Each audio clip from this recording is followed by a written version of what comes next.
what difference does it make? I'm planning on making smothered steak. I'm just this whole thing has me what's the word? I went to the store at like 10 in the morning. No, yeah, like 11 in the morning. All this time to get all the food in here, and then I don't even want to give it to them. I'm just like, ugh.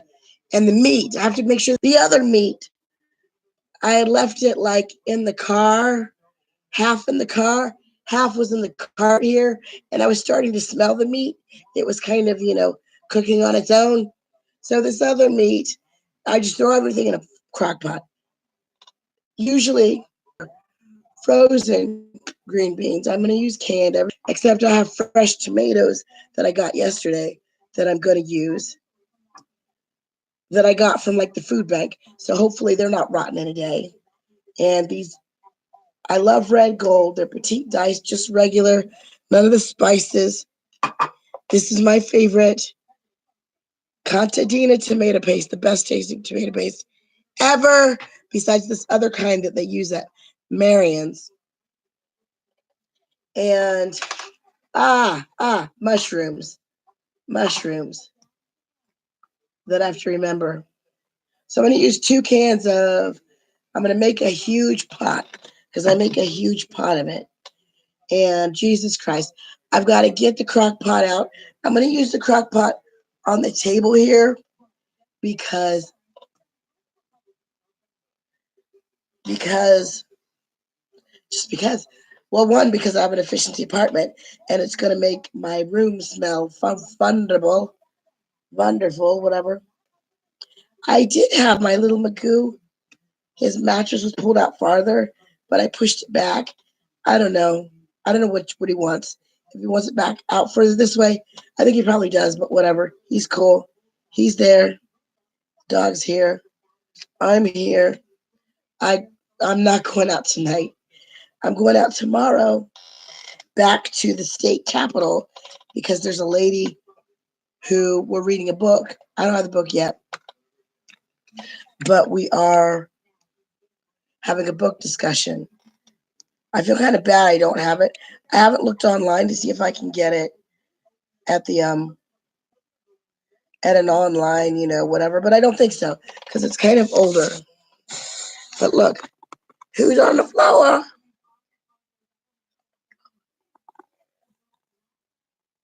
Aren't they adorable? And yeah, my place is a mess, but I'm gonna clean it eventually.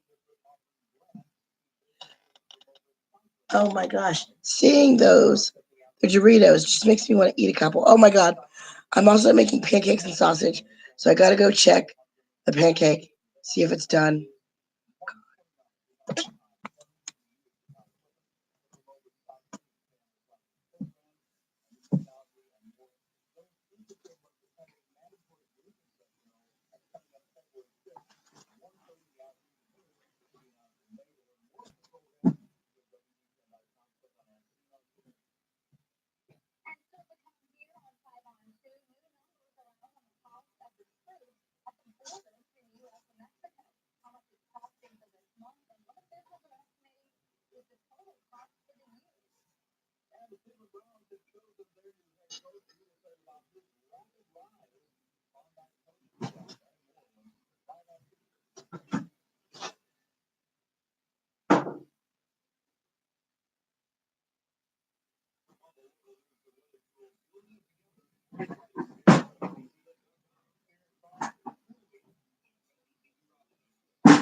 Oh, fuck. Okay, here's a crock pot. This is nice because the thing comes out. I guess it's nice. The other one didn't, so I don't know. When I set it here, I have to scoot it to where the cord will fit. Damn. It's like it's going to be a tight.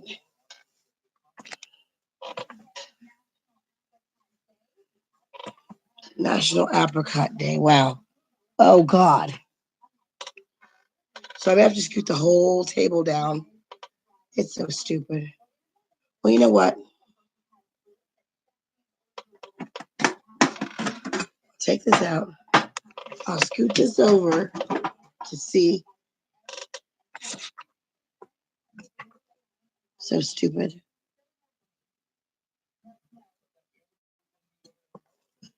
Okay, I got it plugged in. Okay, good. So I'm glad the meat is still all right. I wanted to like show you what I'm doing on the table, but okay, whatever. I also have to cut. I'm going to use mushrooms. I should have canned mushrooms. I have fresh ones though, but it's all those other ingredients. I don't even want to say now. I just want to do it and get it over with so I can freaking rest. The pancake is turning out freaking fantastic. I just left it there and it like rose a lot.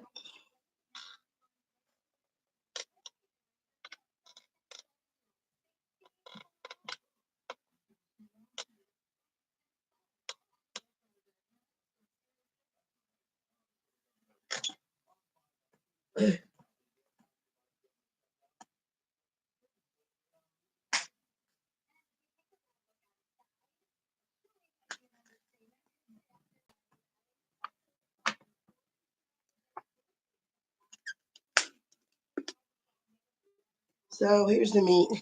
I got it already cut, even though I did buy meat that was not cut, but that was the meat that I left out. I'm not even going to mess with it.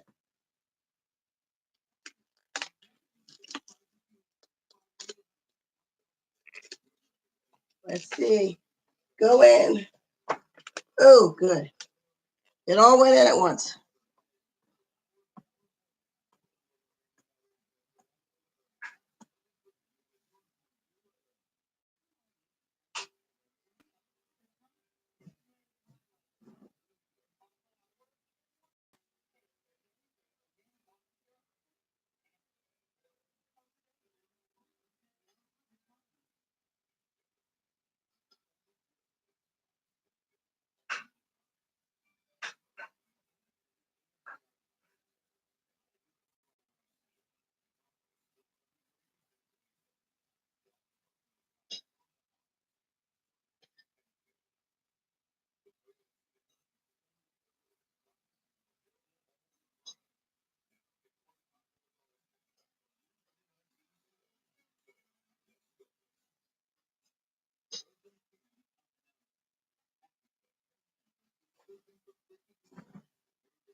Uh, uh,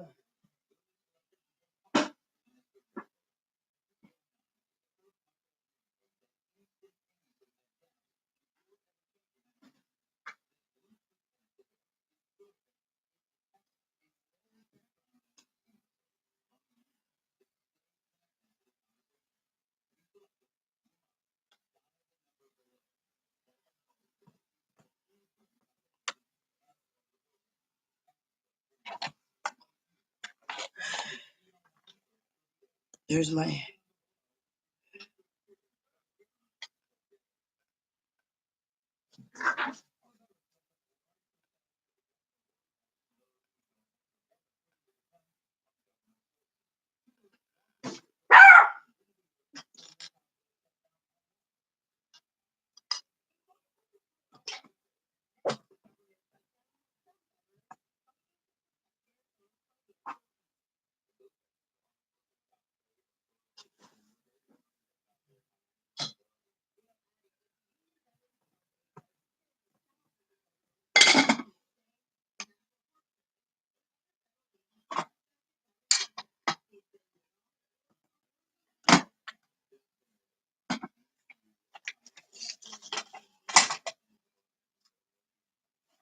starting and I'm low. Whatever. Let the meat at least start cooking. I don't give a fuck. I was thinking that crock pot was huge, but it's not. So I might only put one thing of green beans. I don't know. We'll see. No, I'm going to put two, but I'll like modify the other stuff. Since I'm using, oh, look at my baby. Since I'm using fresh tomatoes, that's going to add a lot more water volume.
And then my cat's eyes look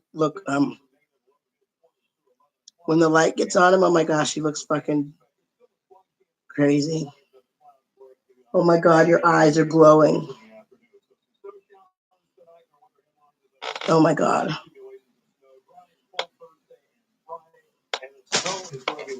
Cat, never look up. Your eyes are freaking me out. Oh, I know I'm such a good cook.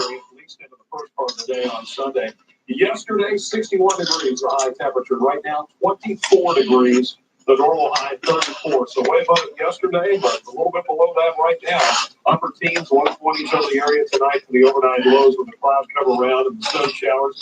And then expecting highs tomorrow reach upper 20s to right about the 30-degree mark. And Friday, getting a little bit above freezing, looks like up to around 34 out ahead of that snowmaker headed our way for the start of the weekend. Goodwill Auto Wash and Camera, you can see the visibility's knocked down there just about 20 minutes ago. And even a little light coating of snow on some of the parking lot areas and some of the grass in downtown Dayton, where those temperatures down below the freezing mark. And some of the darker blue, where we're seeing heavier snow showers from up around Greenville and Arcanum. They're coming right down State Route 49, Salem Avenue, heading right toward Dayton, downtown Dayton, and then also some of the snow showers now moving out into Sugar Creek Township and down towards Spring Valley and the southern part of Greene County. Also some snow showers near New Paris, and those are dropping southeast. Gosh, I wish I had more sausage. Oh my God.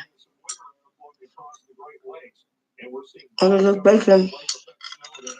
Snowstorm up in the northeast, heavy snow and strong winds over parts of Maine. Right now in Dayton, we have cloudy skies, a temperature of 24, northwest wind 16 miles per hour, making it feel like 11 degrees. The temperatures tonight, looking at 20 already down to 22 in Greenville and 21 in Richmond. Snow showers around tonight. Our computer model not picking them up real well, but nonetheless, some of those snow showers drifting through and then tapering off later tonight, clouds breaking up tomorrow. Should get a little sunshine back and then some dry weather through Friday. Breezy and cold tonight with those snow showers, low 18, half inch or less of accumulation. In some of the spots to pick up snow showers, 24 to 5 for clouds and sun, upper 20. 22 at 10 o'clock to 25. Upper 20s at 4 p.m.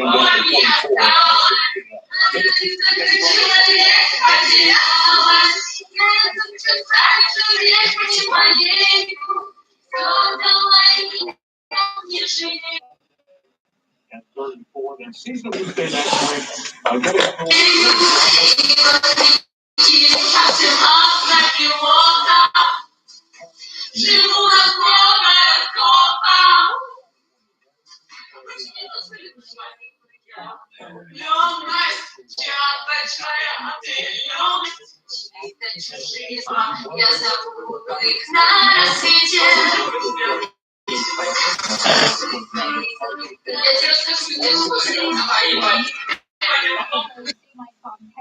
arrives in Iraq today in an unannounced stop on his mission.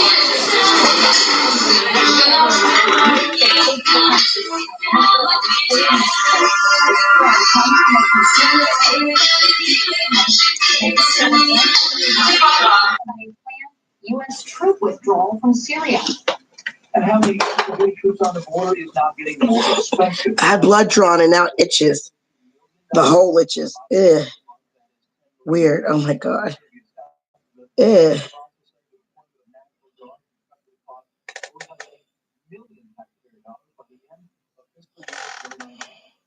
You want it? I'll mail you my Band-Aid.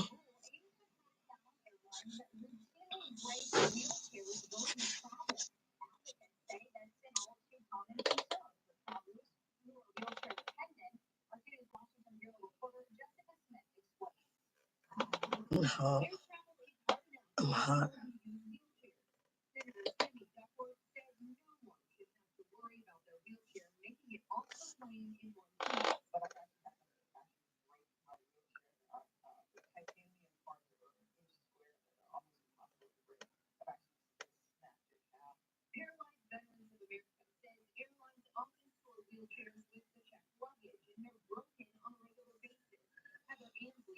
Ugh.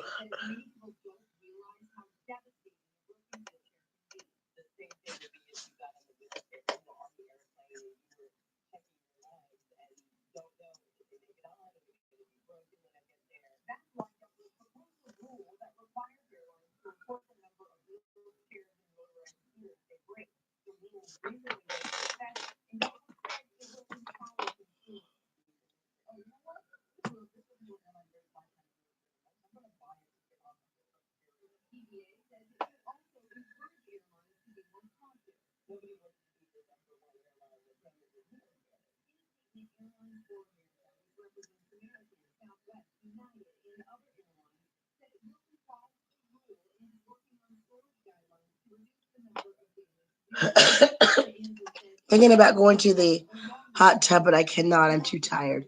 Too tired, too tired, too tired, too tired. I'm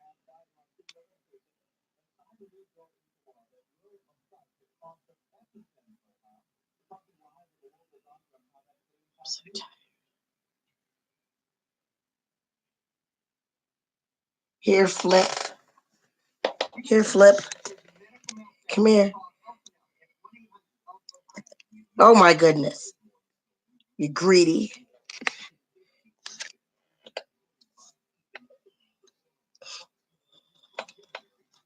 Yeah, my place is a mess. I don't want you to look.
Yeah, I was looking for the damn remote.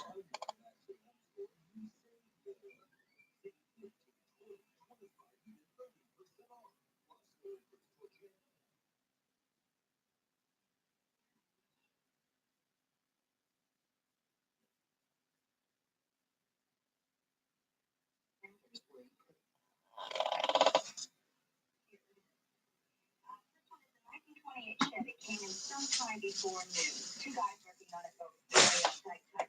What's the area? Paint job. Well, that's just it. That's what I couldn't find out. And I also couldn't find out their names. Let's see. The second one is a 1929 Cadillac. A couple of fellas named Marshall and Hendrick. Seemed to be pleasant enough. They came in about 10 this morning. Okay, I got a 29 Oaks with the same owner as 20 tires. It's owned by a man named Carl Nichols. He says he came in around 10 o'clock, and when I tried to look at the engine, he got very upset.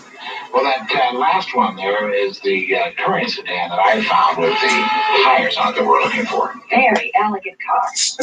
Elegant lady. What time did she sign it?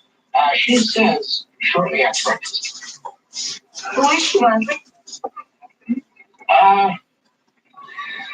As I recall, I think her name might be Milton, Michael Milton, I think.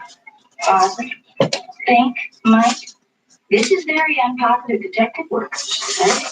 Oh, well, no. Definitely is Martha. She's a very engaging person. Well, she certainly doesn't look like the type that would pull off a robbery.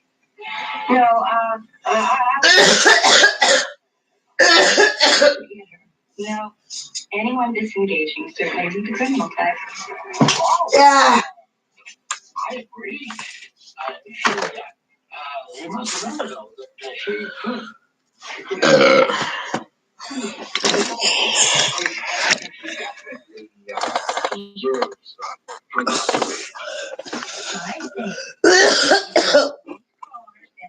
To Charlie's computer and see what kind of action we can come up with. Good idea. In the meantime, I'll check with the rally and just all the entries and the time they started business. When we pulled off that robbery this morning, I couldn't have gotten here much before the new deadline. Do you think the Deborah's gonna ask us? He's a fellow with money problems. I might have to go to the consulate. Well, you do make a cheap grease, because the overhead costs of this case are getting frightfully expensive. And everything's fault. Great. Look at this.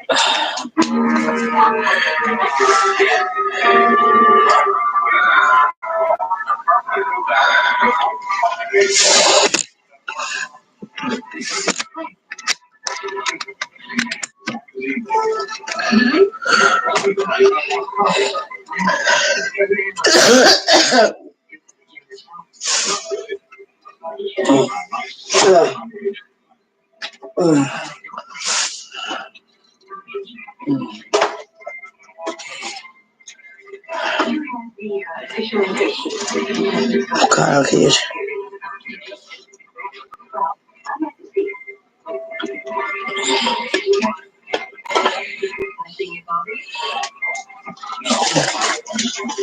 Oh, Jesus Christ. I don't fucking care.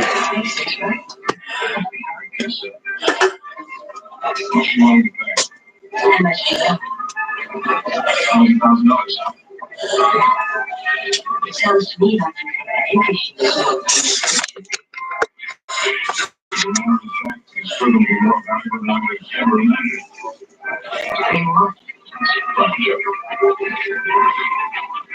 I'll give you 500 and that's my best offer.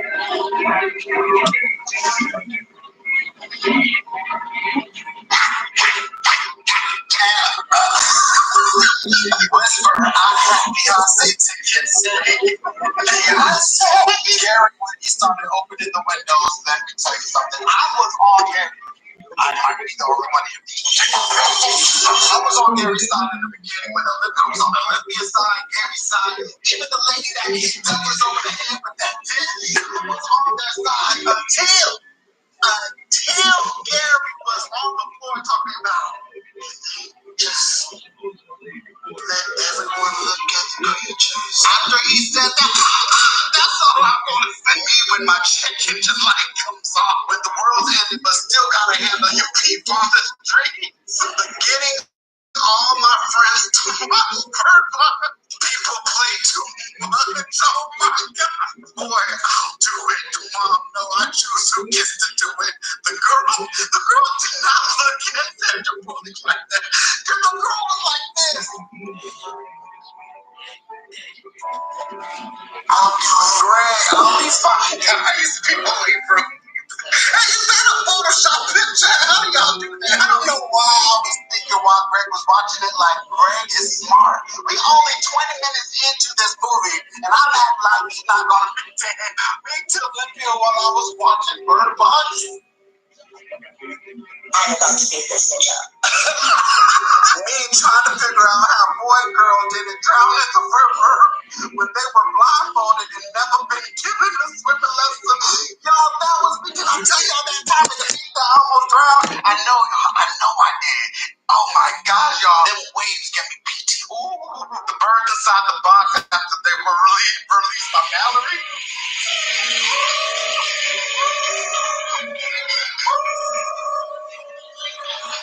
Mallory, but choosing if boy or girl should look. There's two people standing right before me, but I only have one photo in my hand. Yo, when the girl said I'll do it, I really pumped out to be like, okay, yeah, you do it. I know I'm not the only one that thought that. So y'all need to stop being fake. Everyone could have been alive if only they had listened to him. That's what I'm talking about. Well, make sure you guys check my merch out in the description box below. It will probably change in 2019 because I'm going to revamp my store, so you better get it while supplies last. And I will see you next year in 2019. All right? Thumbs up if you don't. Thumbs up anyway, because you will. Thumbs up because you get it.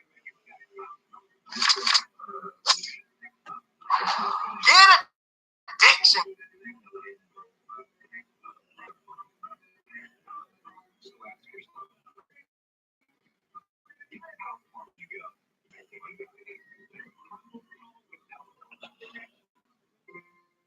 You could take the treatment of your ulcerative colitis in a different direction.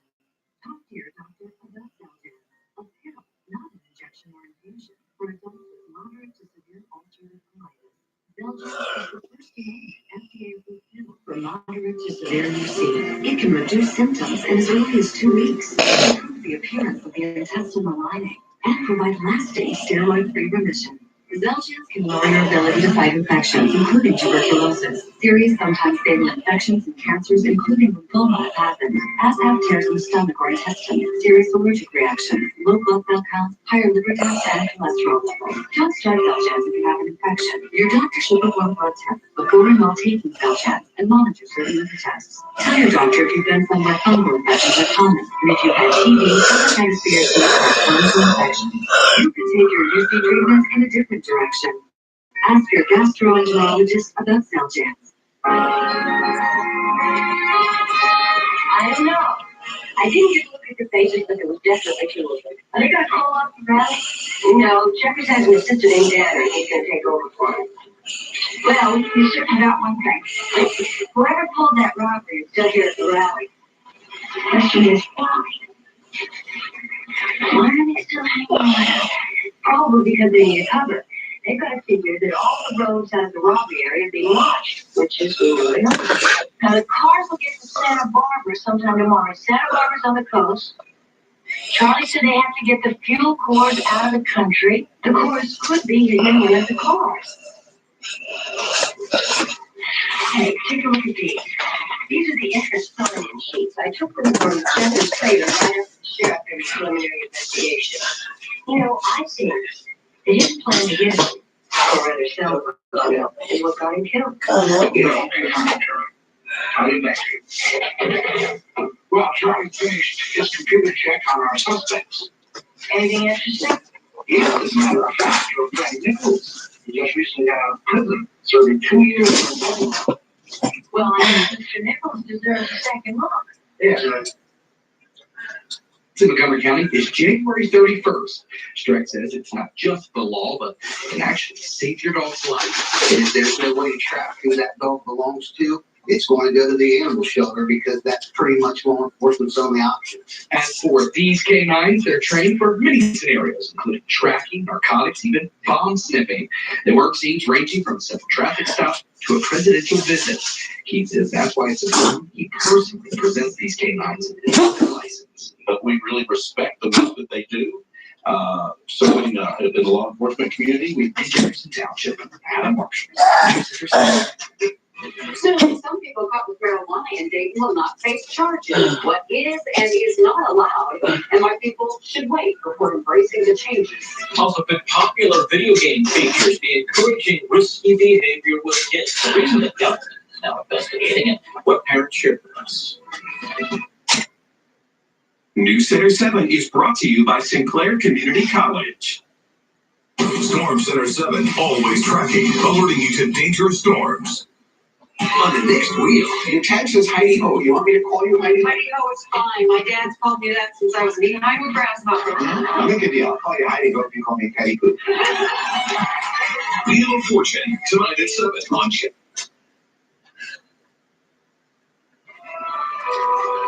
Wow, you've been shopping for a while. Christmas, right? Great, isn't it? People buying stuff, lugging bags around, maxing out their credit cards. It's like everyone in the whole world is joined together to embrace financial ruin. Polarization talks between Pyongyang and Washington have largely stalled. Last week, Kim said in his New Year address he was committed to denuclearization, but he added he would have no choice but to seek a new path if Washington maintains sanctions on Pyongyang.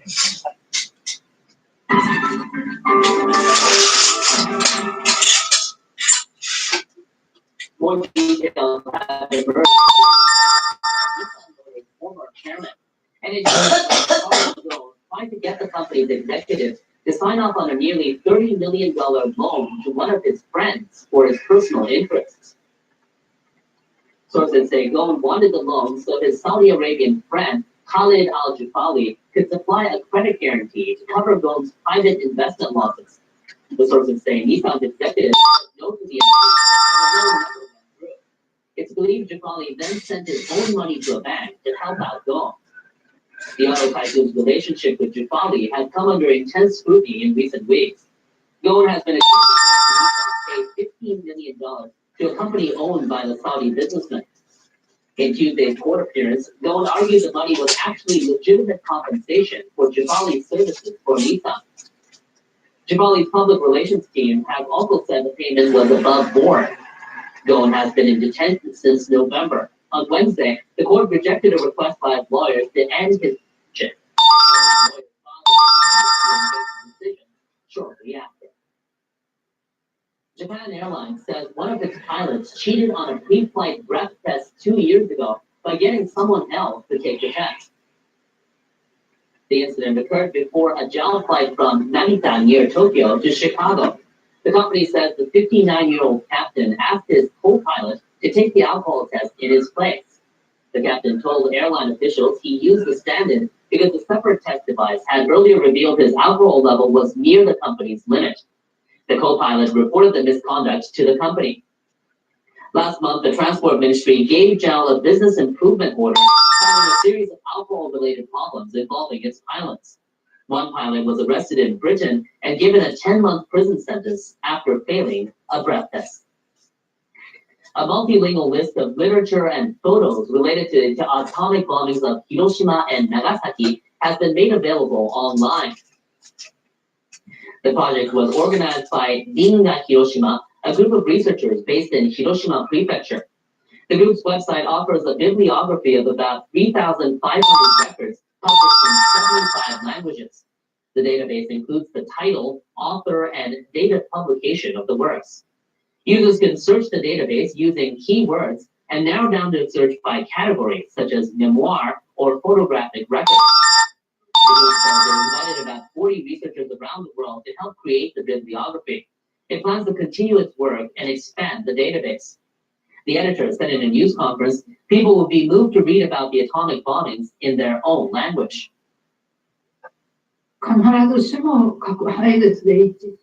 We live in a world where not everyone agrees on the abolition of nuclear weapons.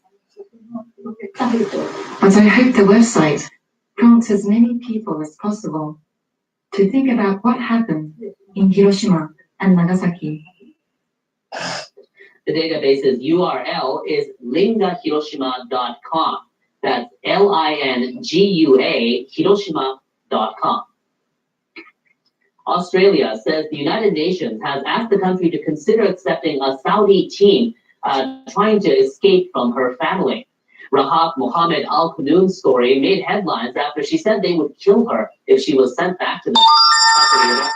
Bureau in Bangkok has the details. Australia's Department of Homeland Security says the UN's High Commissioner for Refugees has referred Kunlun for consideration for refugee resettlement.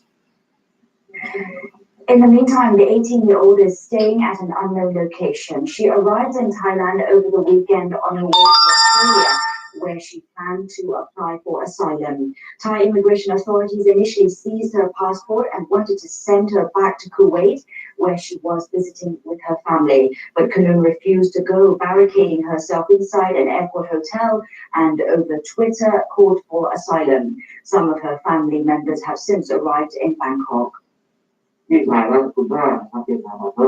brother and father want to meet her, so they have to check with the UNHCR if she agrees to meet them. As of Tuesday, she still refused to meet them. The case is shining a spotlight on Saudi Arabia's strict guardianship system. Part of it requires women to get the permission from a male guardian to travel. Rights groups say the system can trap women in abusive families. Authorities in Australia are investigating suspicious packages that were delivered to foreign consulates and embassies in 2 major cities. Officials say the packages were sent to more than 10 diplomatic offices in the capital, Canberra, and in Melbourne. Police and fire crews evacuated employees from the buildings to remove the items. Authorities are analysing their contents. The Japanese Consulate General in Melbourne received an envelope containing what looked like a piece of concrete. It came with a message that said, "Be careful because it's not good for your lungs." Police say they don't regard the incidents as a terror attack at this point. Turning to the Philippines, where hundreds of thousands of people have joined an annual procession to a centuries-old statue of Jesus Christ. The wooden statue, called the Black Nazarene, is believed by many Catholics there to have miraculous healing powers. People scramble to touch the figure or threw towels that wiped on it. My daughter got cancer and she survived it twice. Then my husband got a lung disease and he also became better. Later, my firstborn was able to get a good job. And it's all because of the Black Nazarene. The statue is rarely brought out of the church, but for this event, it is taken through the streets. Authorities expect millions of people to join the procession. The concept of work-life balance is not something new in New Zealand. Last year, Jacinda Ardern became the world's first sitting prime minister to take maternity leave. Now, one company there has adopted a way of working that gets more for less. And it's here what Lisa Comina reports. Auckland is the economic powerhouse of New Zealand and home to many businesses. This company, which manages trusts and wills, employs about 240 people. It looks just like any other office, except it's not unusual to find vacant desks. The company introduced a universal roster last November that allows employees to take 3 days off a week. Founder Andrew Barnes came up with the idea after reading an article about attention spans and productivity. It's about finding lots of small things and thinking about how you work smarter rather than work harder. And if you tackle it more relaxed, they'll deliver better productivity. Many companies in New Zealand require their employees to put in only 4 days.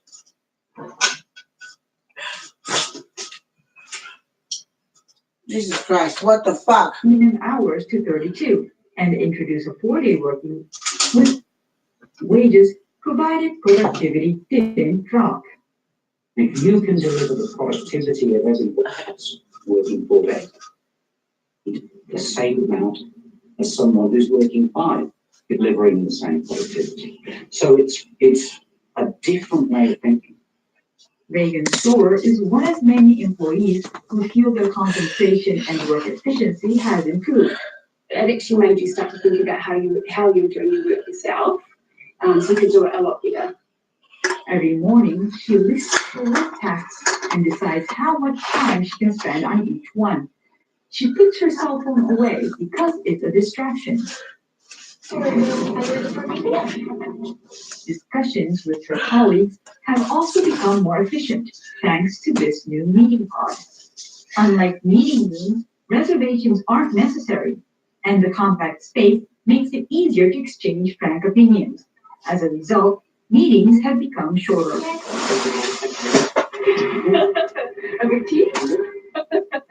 Hard work brings rewards. Schoolwork takes Wednesdays off to break up her week. She enjoys jogging or walking on the beach on her days off. Before the new system was introduced, she was too tired to go out some weekends. I feel energetic, and I feel like I could go home and do a whole bunch of other things. So, very appreciative. An expert on human resource management who analyzed the trial results found work-life balance improved by 24 percentage points with no drop in employees' productivity. At first look, we think the employees are the big winners, but I do think the employers are going to get a very similar win out of the 4-day work week than just the employees. So happier, healthier, more productive does give benefits to both sides. Focusing on productivity and rewarding employees with paid days off has proved fruitful so far. Although jobs never get easier, taking an extra day off every week might just be the answer to making things work. Lisa Komiya, NHK World, Auckland.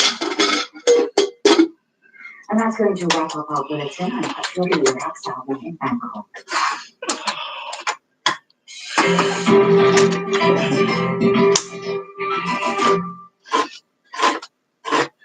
Trade officials from the United States and China appear to have made some progress in Beijing.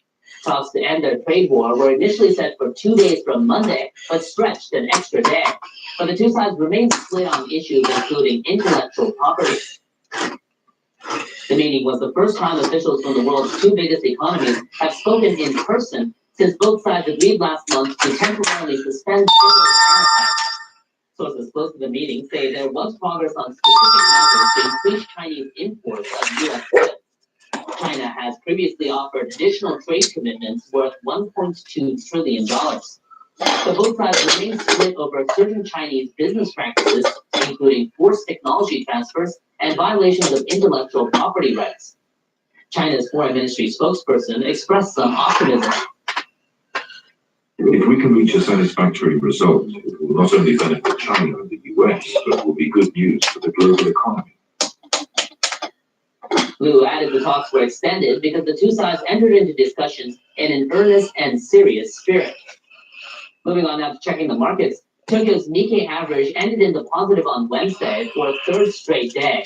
Stocks got a boost from hopes for progress in the U.S.-China trade talks. Our business reporter John Ledoux has more from the Tokyo Stock Exchange.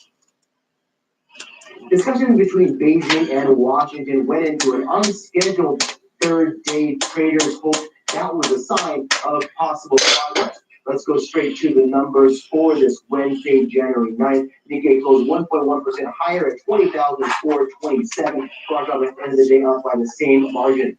Another focus for traders here was Trump's televised address on his border wall plan on Tuesday.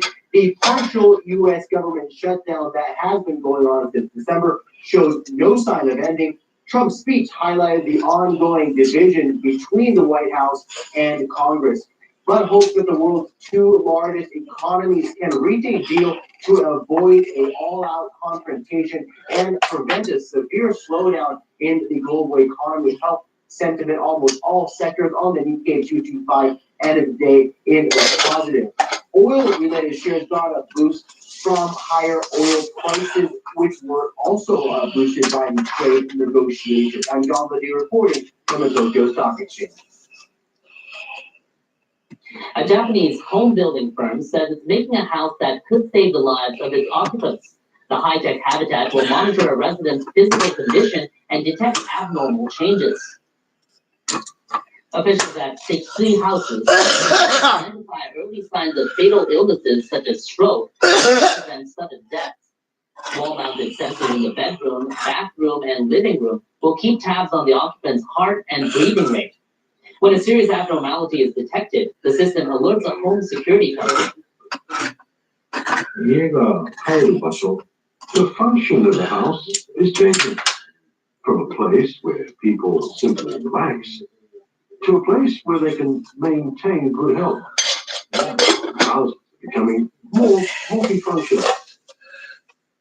Officials say they're seeking input from universities and outside experts and plan to market the house by 2020.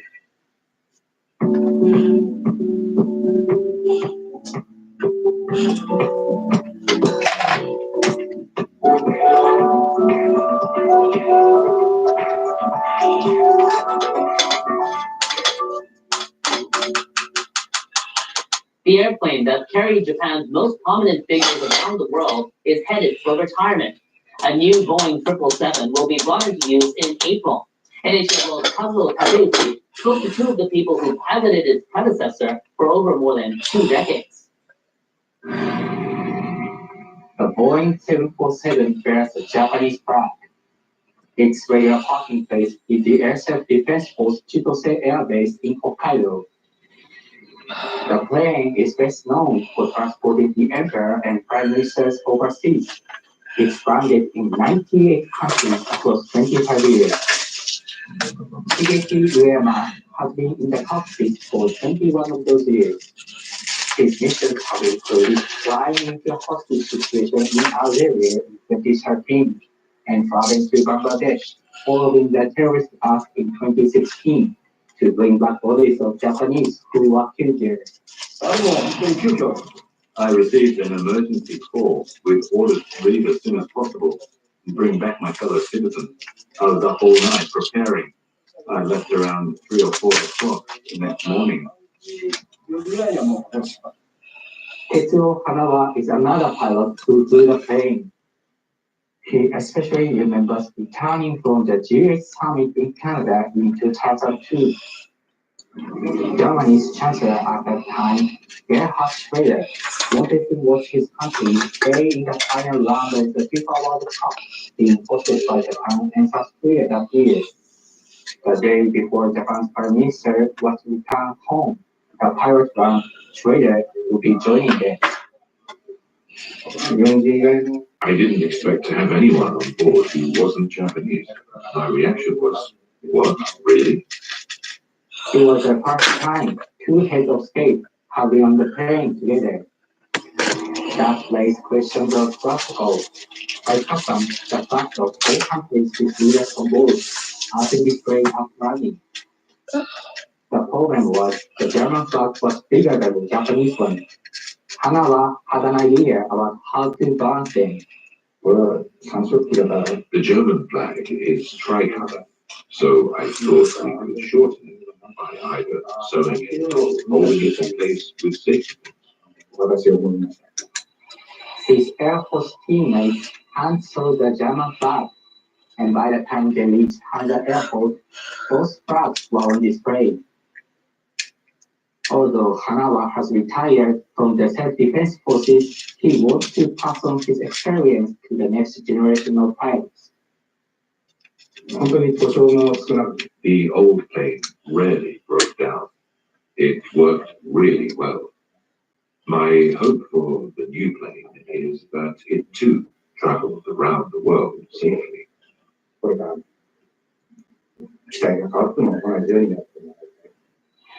Very soon, this airplane will disappear from TV news video and newspaper photos. It will be gone, but long remembered for holding a steady course.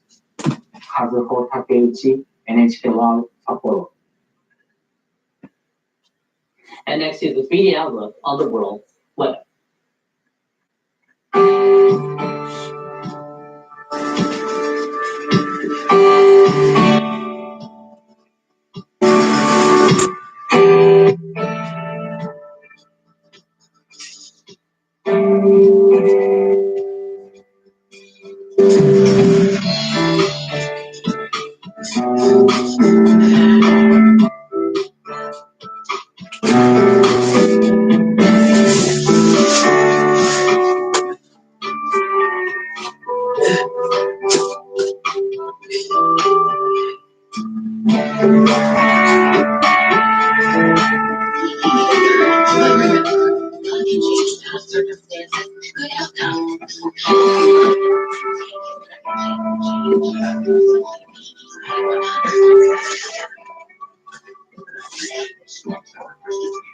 This is 100.7 FM, WEEC, HD1 Springfield. And that's all for now on this edition of NHK Newsline. I'm Russ Adam Tokyo, and from all of us at NHK Boulder Press, thanks for watching. Chapter 2, verse 40. And the child grew became strong in spirit, filled with wisdom, and the face of God. That's chapter 2, verse 40.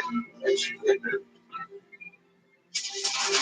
Here's the SRN News Business Break. Here's viewers trading stocks aimed at ending a costly terrorist. There's no country that exercises more power over its citizens than North Korea. After hundreds of years of capable and brutal Japanese occupation, he was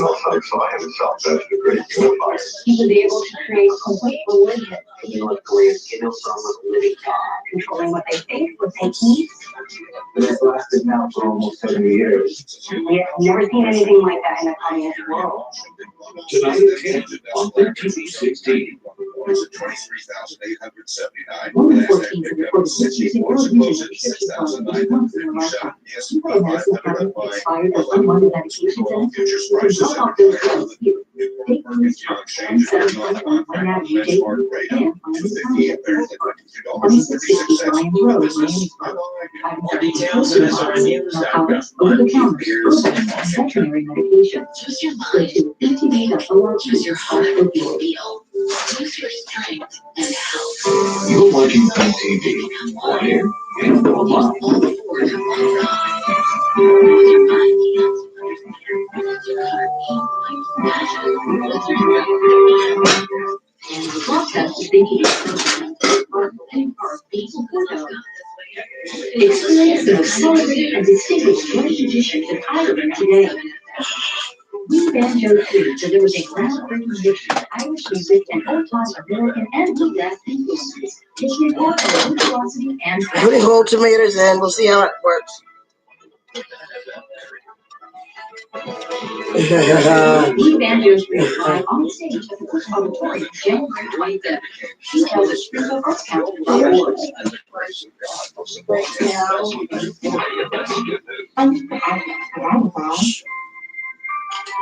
When you encourage your children to learn, wonderful things can happen. ABCMouse.com Early Learning Academy. Proud sponsor of PBS Kids and Us. Contributions to PBS thinking, viewers like you.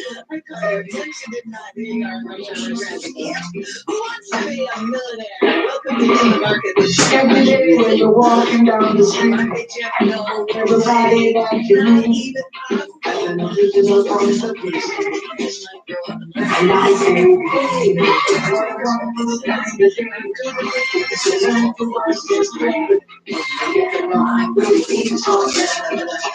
you got to listen to your heart, listen to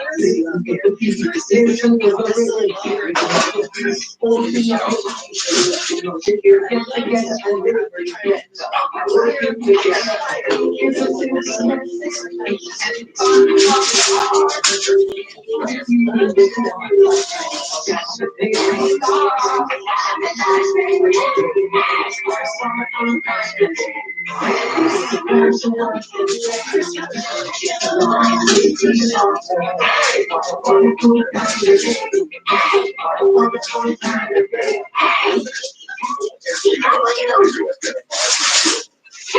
You got a master, Chris. I'm real happy for you. Wow, you're doing, by the way, you guys are parties next week. Yesterday, you're doing me today. No, That's the name of Lion. You can tell because he has a name. Lions are still all over the world, but now they're only killed in Africa and India. I didn't hear that. Because I meant, I didn't think of my drawing. Martin's asked the question, how do you pay taxes on a It's million brown. dollars? I hate brown. One of the reasons I like Carl is that he's really honest. He's also an amazing artist.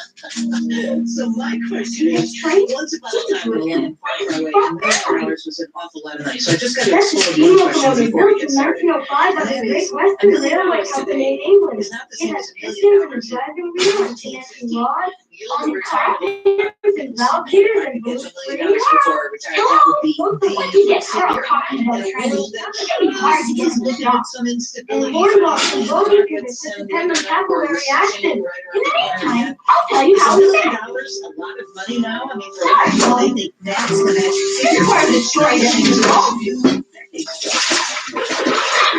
it is. I got started though. But I can tell you this.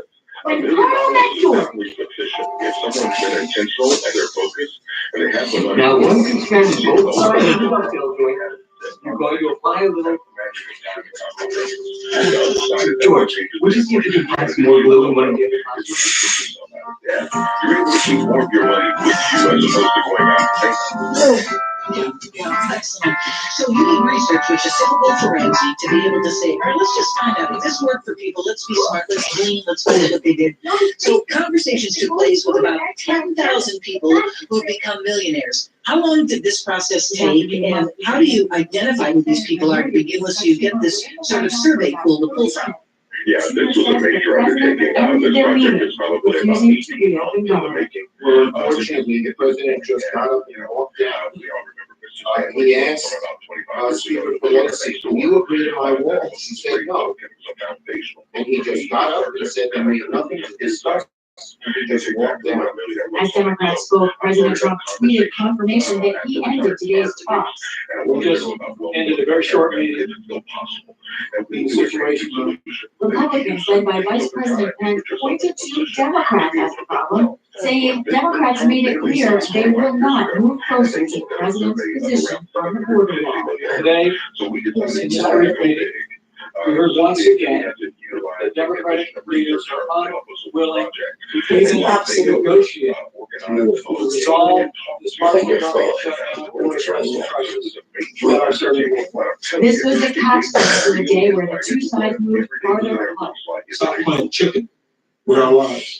Democrats started the morning flanked by furloughed federal workers. First order of business, always up the Millionaires in government. America today than we've ever had before in this country. Among them, Holly Salamito, who had worked in housing and urban development and now heads a local union chapter. She said it's not just workers, but those in urban housing who are at risk. If there's a problem, there's no one that has to call. In some cases, people are facing eviction. This as President Trump spent the day underscoring his Oval Office address last night about border security and his demand for a southern border barrier. At a bill signing, he said, "Wrong." We can all play games. Consistency, intentionality. The wall is people really being focused. all of the other things, sensors and drones, it's all wonderful now, and it works well, but only down the wall. There's the wall. What you do is you sort of take away. The president did take time to address divisions in his own party. The president and vice president lunched with Republican senators. Sources say the president privately called for unity. Publicly, he was confident to raise GOP leader Mitch McConnell. I would say that we have a very, very unified party. Still, several Republican senators are signaling otherwise. Iowa's Lisa Murkowski, Colorado's Cory Gardner, and Maine's Susan Collins have indicated they are ready to act on bills passed by House Democrats to reopen hosted government. That legislation funds most agencies for the rest of the year and funds DHS for 1 month, giving time for more border security talks. But Republican Leader McConnell said no deal will get a vote until the president and all sides support it.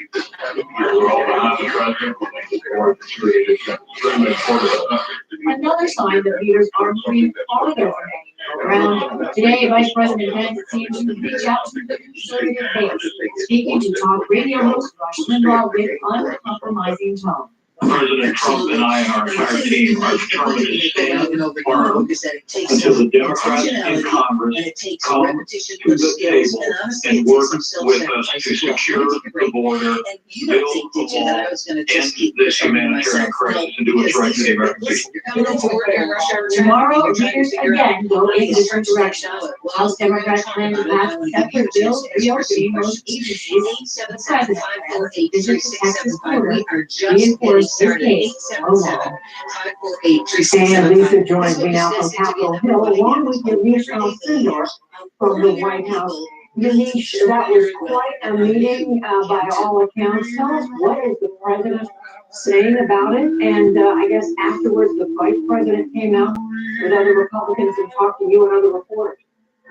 Well, the negotiations essentially spun out of control and hit a roadblock. This was quite a scene on the White House lawn today. The Democrats were saying the president threw a temper tantrum, and the Republicans were saying that the Democrats were not telling the truth. Now, the president, a few minutes after this meeting that was supposed to be a little bit longer, but ended about 30 minutes in, tweeted, and I want to read to you what he tweeted. He tweeted, "Just left a meeting with Chuck and Nancy, a total waste of time. I asked what is going to happen in 30 days. If I quickly open things up, are you going to approve border security, which includes a wall or steel barrier?" Nancy said no. I said bye-bye. Nothing else worked. Now, Senator Schumer said that the president then slammed his hands on the table while he was in the meeting. And I then talked to Vice President Pence about that and said, what was the mood in that meeting? And are we any closer to a national emergency? Vice President Pence told me that the president, quote, "The president walked into the room and passed out candy. I don't recall him ever raising his voice or slamming his hand." What we have is two completely different stories about how this meeting went. What is clear, though, is that things are going to be prolonged. The shutdown is not ending anytime soon, and Democrats and Republicans are really going back to their quarters. So, Lisa, to you now, well, what are people saying on the Hill about this, about what the breakdown of these talks yet again, and how long do they think this can go on? Well, House Speaker Nancy Pelosi returned to the Hill and she told reporters that the president was being petulant, in her words, and she repeated some of what she said at the White House. I spoke to Republican House members on their way to a vote, and it was fascinating, Judy. Several of them just shrugged. One of them literally shrugged and said, "That's how things are right now. It's broken down to this point." However, I will also say, from those Republican House members, they seem to be coalescing more around the president than I've seen before. The president seems to have convinced the weak House Republicans that he is very serious about pushing for his wall. In the words of these House Republicans, they now think Democrats need to bring an offer to the table. That's something I didn't hear from these House members last week, and they're saying it more and more. However, Democrats are saying something else, Judy. They're saying the president is not someone who can be negotiated right now. I think he is being unreasonable and unruly. And here's the interesting part, Judy. Democrats are saying they think the pressure needs to be on Mitch McConnell, that they think Senate Republicans are the place where there could be a breakthrough in these negotiations, and they want to add pressure on those Senate Republicans. We'll see if that happens. Pointing fingers in the opposite direction, both sides are. We know that there are polls showing that their majority, the majority of Americans blame the president for the shutdown. What do we know about how he's trying to change public opinion? Well, the president is changing public, or trying to change public opinion by meeting with lawmakers in person, by going on TV and sending other representatives for the White House on TV, and by going on conservative talk radio. The president today held a meeting with congressional Senate Republicans. In that meeting, he repeatedly said we need to have unity, we need to be strong. This is probably the best time we're going to have to get funding for the wall, so stick with me. The other thing that's important is that Vice President Pence went on Rush Limbaugh's conservative radio show today. Now, Vice President Pence just on Monday said that he hates the word base. This is not about politics. But then today, he went on Rush Limbaugh's show and said, thank you for all that you're doing for us. Thank you for building the movement. Add to that, in fact, the president's going to be heading to the border tomorrow. He's going to be making it safe, talking to people in Texas, talking to them about what he sees as a crisis on the border. What we're seeing is the White House using its messaging power both all over it as much as they possibly can to make the case that the crisis and the Democrats are in the wrong. And Lisa, very quickly, political dynamics on the Hill, how do these members of Congress seem, it appears they're getting farther apart. There is a real split here, Judy, and again, it's a little bit House and Senate. I spoke to a very plugged-in House Republican, and he told me, listen, most House Republicans do not have federal workers in their districts. To the point when I said, it's not in our interest to end this shutdown. I counted and said yes, but there are some interesting groups like, say, Customs and Border Patrol officers who will not be paid. That's pretty generally a demographic that Republicans think about a lot. He said, yes, that's true. Once we see law enforcement suffering, that might move the dial for Republicans. But otherwise, the federal worker argument is not something we care about. We care much more about border security, and we think it's a serious threat. Democrats, on the other hand, think this is all a very large political mistake for Republicans. They say walking out of a meeting is something that will cost us politically for months, perhaps years. Another day, apparently no closer, and apparently even farther apart. Lisa Desjardins, Amy Johnson, thank you both. And we'll look at the effects of the shutdown and where to go from here. In the day's other news, there is word that Deputy Attorney General Rob Rosenstein will leave the Justice Department once the new Attorney General is confirmed. Rosenstein was in special counsel Robert Mueller's Russia investigation, but has also been attacked by President Trump. Rosenstein will assume that oversight role if he becomes Attorney General. He met with Republican senators today, including Lindsey Graham of South Carolina. I asked Mr. Barr directly, Bob, Mr. Mueller's on a witch hunt. He said, no. Any reason for Mr. Mueller's investigation to be stopped? He said, no. Is there any reason for a termination based on cause? He said, no. Are you committed to making sure Mr. Mueller will finish his job? Yes. In the past, Barr criticized the Russia investigation, but today he said Mueller was doing an excellent job. The Israeli Security Service Shin Bet vowed today to block foreign interference in Israel's upcoming elections. The agency's chief had warned that a foreign power is trying to meddle in the campaign. Suspicion quickly fell on Russia. The Kremlin denied any involvement. Iran has confirmed the arrest of a U.S. Navy veteran, but is not saying what he's charged with. Michael White is the first American known to be detained there since President Trump took office. He disappeared while visiting Iran last July. News of the arrest comes as the U.S. is ratcheting up economic sanctions on Tehran. Secretary of State Mike Pompeo was in Iraq today, offering reassurance about the fate of Kurdish fighters in Syria. They have fought the Islamic State group, but Turkey regards the Kurds as terrorists, and it is threatening to attack them once the U.S. withdraws from Syria. Pompeo held meetings in Baghdad and with Iraqi Kurds in Erbil. He insisted the Syrian Kurds are not being abandoned. These have been folks that have fought with us, and it's important that we do everything we can to ensure that those folks that fought with us are protected. From Iraq, Pompeo moved on to Egypt. He will travel to Saudi Arabia and to other Gulf states later. The president of Sudan has rejected demands for his resignation despite 3 weeks of protests. Omar al-Bashir insisted today that he will leave only if he is voted out. He took power in a military coup in 1989. As al-Bashir spoke, hundreds of anti-government demonstrators marched in the city of Omdurman. They headed for parliament before police intervened. In Bangladesh, thousands of garment workers took to the streets for a fourth day demanding better pay. Protesters shut down factories and blocked roads on the outskirts of the capital, Dhaka. That set off clashes with riot police, with water cannons and batons to disperse the crowd. Local reports that one demonstrator was shot dead. In the Philippines, a colossal crowd of Catholic faithful joined in a day-long procession for the Black Nazarene, a centuries-old statue of Jesus Christ. Up to 5 million people marched through Manila alongside the carriage holding the statue, and he said they believe it has healing power. First, my daughter had cancer, and she survived. She survived cancer twice. Then my husband got a lung disease, and he also survived. Then my firstborn was able to get a good job because of the Black Nazarene. Spanish missionaries are said to have brought the statue to Manila in the 1600s. It was burned black during a fire on the ship that carried it. Back in this country, President Trump has formally nominated Andrew Wheeler to run the Environmental Protection Agency. Former energy lobbyist has been serving as acting EPA chief since July. Wheeler's predecessor, Scott Pruitt, resigned last summer amid scrutiny of his spending and various ethical issues.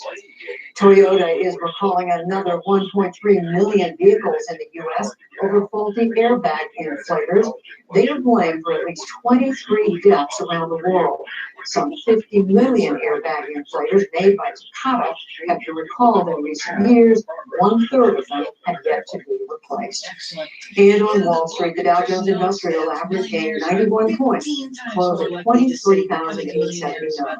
The NASDAQ rose 60, and the S&P 500 added 10.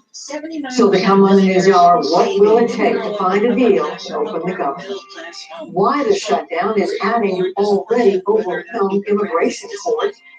Virtual reality gives patients and doctors an inside look at the brain. Plus, how one writer's decision to speak about her rape inspired people. Everyday Millionaires is brand new book, How Ordinary People Build Extraordinary Wealth, and how you can do back after this.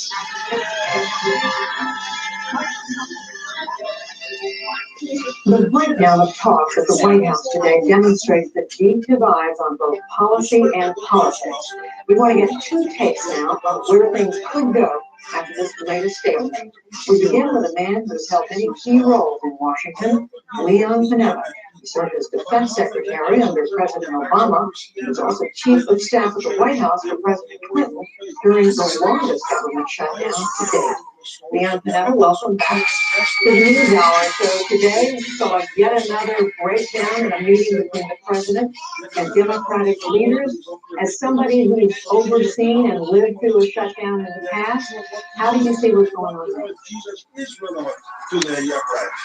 Well, Trudy, I think we all have to begin with the basic premise here, which is that there is no justifiable reason, whether it's a war or whether it's a war, to justify shutting the government down. The government needs to continue to function. The American people are entitled to the services that are provided, and we shouldn't use federal employees as pawns in this kind of political conflict. I think ultimately there's only one way to get out of this mess, which is to reopen the government, open it on a short-term basis if necessary, and then sit down and negotiate on some kind of comprehensive approach to border security. That's the only sane way to try to get out of this mess. But right now, President Trump is saying he won't do that. Should the Democrats give in some way in order to get the president to agree to open the government and then talk about the border? I think the most important issue right now is not to keep the government shut down. There's no reason for that. People are not getting paychecks. Their families are hurting. We are punishing innocent people in this process. There's no excuse for that. So reopen the government. And then I think the Democrats want to lift themselves to sitting down and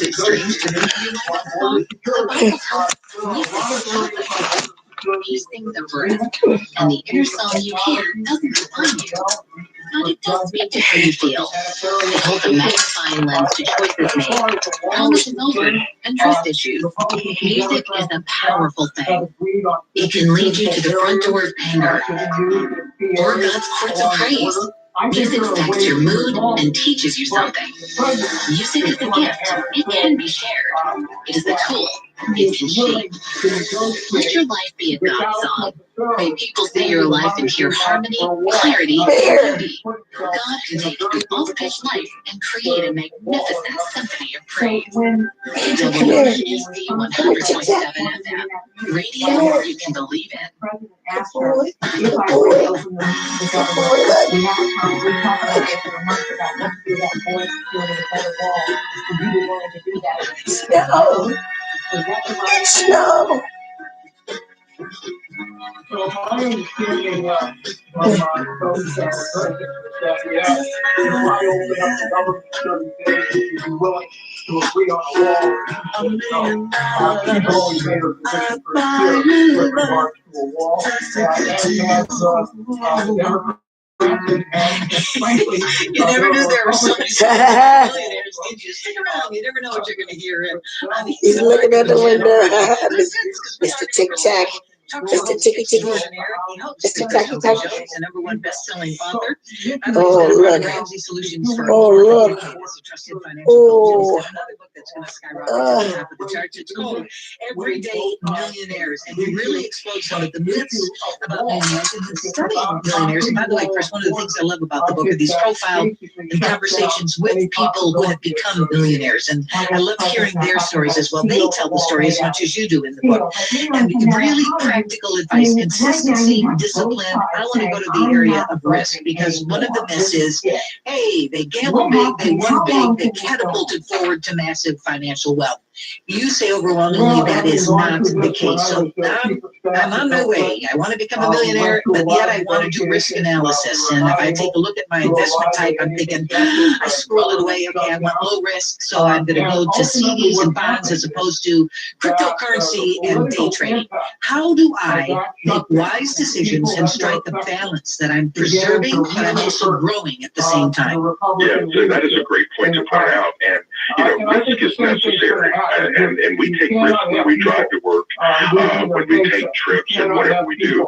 So I think that calculated risk is the important thing to look at. The two extremes that you point out, going from CDs, which are going to provide you really no growth, and cryptocurrency, which could bring you absolutely devastation. I think walking through this and looking and understanding kind of how you're wired, right? We got to understand and really acknowledge inflation is real, right? We can think about gas prices 5 or 10 years ago, and we all know it was a lot cheaper then.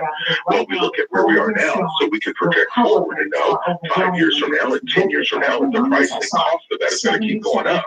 So the goal is with our money, not just to have it, but we have to grow it. And the best way to grow it is to invest. And so understanding kind of all of the options that are available for you to invest, it's really important to pick those out. And someone asked me, they said, well, Chris, I don't understand the stock market thing. And I said, well, I get that. I mean, a lot of people are confused with it. And I told them, I said, I liken the stock market to like a supermarket. Right? I can go to the supermarket and find things that are good for me. I can buy some things that aren't so good for me. Well, the stock market's the same way. The key is understanding you, your preferences, but also understanding your goals and what things can you invest in to help you get there. Well, that's a good analysis. I appreciate that. Now, is it wise to say diversify, that you should mix and match when you're trying to put your portfolio together? Some maybe not so high risk, others a little riskier. So thoughtful, intentional, careful planning on how you're going to do this? Well, I think diversification is the thing that kind of helps us from going too much to an extreme. The thing is you don't want to put all your eggs in one basket, right? It just puts too much risk on that basket. I.e. Enron from many years ago.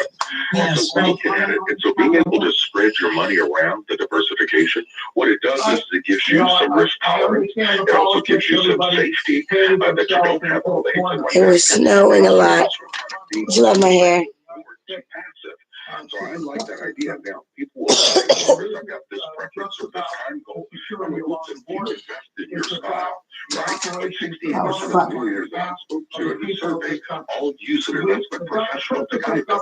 So it's really important, regardless of your preference, get professional guidance to make sure you're on the right path. Yeah, that's wonderful, wonderful counsel. I found it interesting too that you point out that most millionaires don't take out high-risk loans. A lot of people think, well, you grew your business, but you went out on a limb initially because you went on this this really risky loan, didn't know if you'd get any return on your proposed business, and that's how you got started. You're saying, no, that's not the way most people became a millionaire. Talk to me about that. Yeah, well, I mean, it's another one of those myths, like the inheritance, like the income. People are looking for something to pin it on, right? And so the risky investments, got lucky, inheritance, those are all of those things that we tend to easily grab because it helps us in our mind justify how somebody might have gotten something. And so as opposed to just going the other route, going, that person must have worked hard or been very good at what they did or invested over time. And I call that giving people the benefit of the doubt instead of the wholeness of the guilt or the shame. So the mindset around this needs to be understanding the process for yourself. Rachel Cruz in her book, Love Your Life, Not Theirs, talks about this whole area of contentment, where internally, if you know you're focused and you're willing to go forward, then it's okay for somebody else to be successful. It's okay to even appreciate it, but it doesn't have to get into this point to where you're comparing yourself to someone else. I think we need to compare ourselves to ourselves based on our effort that we're given and the focus that we're displaying each day. Excellent. I'm coming up to a break, Chris, but I have to ask you, the profile of Clark, a millionaire in my neck of the woods outside of D.C., served in the Air Force and then decided that he'd pursue aeronautics and math and became a millionaire. But he was very forthright about he and his wife saying, let's really max out that 401k. You hear the music. Let me ask you to respond to that, because a lot of people listening say, hey, I got a 401k. Is this a tool that I could use to move toward that level of financial security? So talk to me about how that 401k that so many of us have access to can really be beneficial. Chris Hogan is with us. His new book is called Everyday Millionaires, How Ordinary People Build Extraordinary Wealth and How You Can Too. I've got a link to it on my website and to Chris's website, inthemarket.janetparshall.org. Click on the white words in that red box. It says Program Details and Audio. Takes you right where you need to go. You'll see Chris's smiling face, the link to his website, and the link to Everyday Millionaires. Back after this. May we find rest in Jesus as He is and keep following Him. Hi, and thanks for listening to today's encouragement from Our Daily Bread. Today's reading is titled, What Kind of Savior Is He? And it was written by Ann Cetus. Last year, friends and I prayed for healing for 3 women battling cancer. We knew God had the power to do this, and we asked Him to do so every day. We'd seen Him work in the past and believed He could do it again. There were days in each one's battle where healing looked like it was a reality, and we rejoiced. But they all died that fall. And in a way it was. Hold still. Hold still. Whoa. You look good. Whoa, hold still. Keep your hat on. Keep your hat on. Keep it on. In the Bible, we read that some people followed Jesus for the miracles He performed and to get their needs met. Some simply saw Him as the carpenter's son, and others expected Him to be Merry Christmas. Some thought of Him as a great teacher, while others quit following Him because His teaching was hard to understand. Jesus still doesn't always meet our expectations of Him. Yet He is so much more than we can imagine. He's the provider of eternal life. He is good and wise, and He loves, forgives, stays close, and brings us comfort. May we find rest in Jesus as He is, and keep following Him. To access the daily devotional online, go to getodbtoday.org. Today's encouragement was provided by Our Daily Bread Ministries. Good evening, 100.7 WBEC, Lynn Berna here, and winter has made a strong comeback from the National Weather Service for this evening. Temperatures returning to more January levels, with the wind chill making it feel more like single digits by the morning. Lingering flurries, cold and breezy, and a low around 20 degrees this evening. We're looking at 129 for tomorrow. We'll get some sunshine with that, which will help, and the low will be in the teens for tomorrow night. You can't learn to multiply unless you know how to add. You can't learn to read unless you know the alphabet. And similarly, you can't mature spiritually if you forget the foundations of your faith. Chuck Swindoll is pointing us back to the basics. Wednesday, Insight for Living. Weekday evenings at 7 o'clock here on WEPC. The board of those are chairman, most or all of them are coming through legal ports of entry, something a wall would not address. Talking about the security crisis of the board, so much of this has to do with people. When we tackle tough issues on In the Market, do you find yourself nodding in agreement? Why not take the next step today and become a Parsha partner?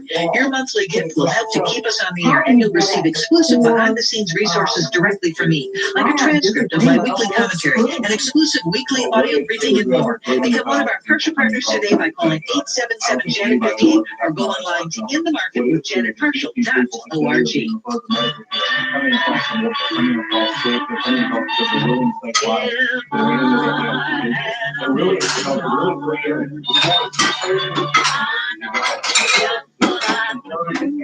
So what would you do if you had $1 million? We're talking with Chris Hogan, who's written the new book, Everyday Millionaires, How Ordinary People Built Extraordinary Wealth, and how you can too. Our number is 877-548-3675. Chris, by the way, is a #1 best-selling author and host of The Chris Hogan Show. He works with Ramsey Solutions. He's done that for more than a decade, and he is really recognized as being a wonderful financial coach, and we really appreciate him so much. I got the 401k question hanging out there, but I've also got callers. So Julie, let me welcome you from Florida. Thanks for being here, and your question for Chris, please. Hi, thank you for taking my call. My husband and I are financial peace graduates. So Chris, I'm very familiar with who you are, and it's so exciting to be able to talk to you. My question is, my husband and I have two kids. Plus we have 2 kids. They're getting ready. One is a sophomore in high school, and the other is a senior in high school and getting ready to go to college.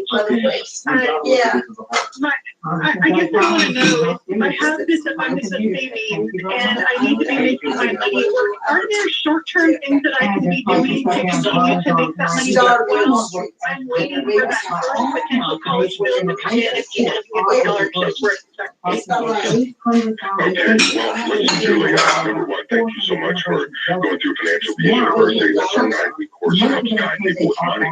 And I love the intentionality that you have in preparing to help your young people get ready to go to college.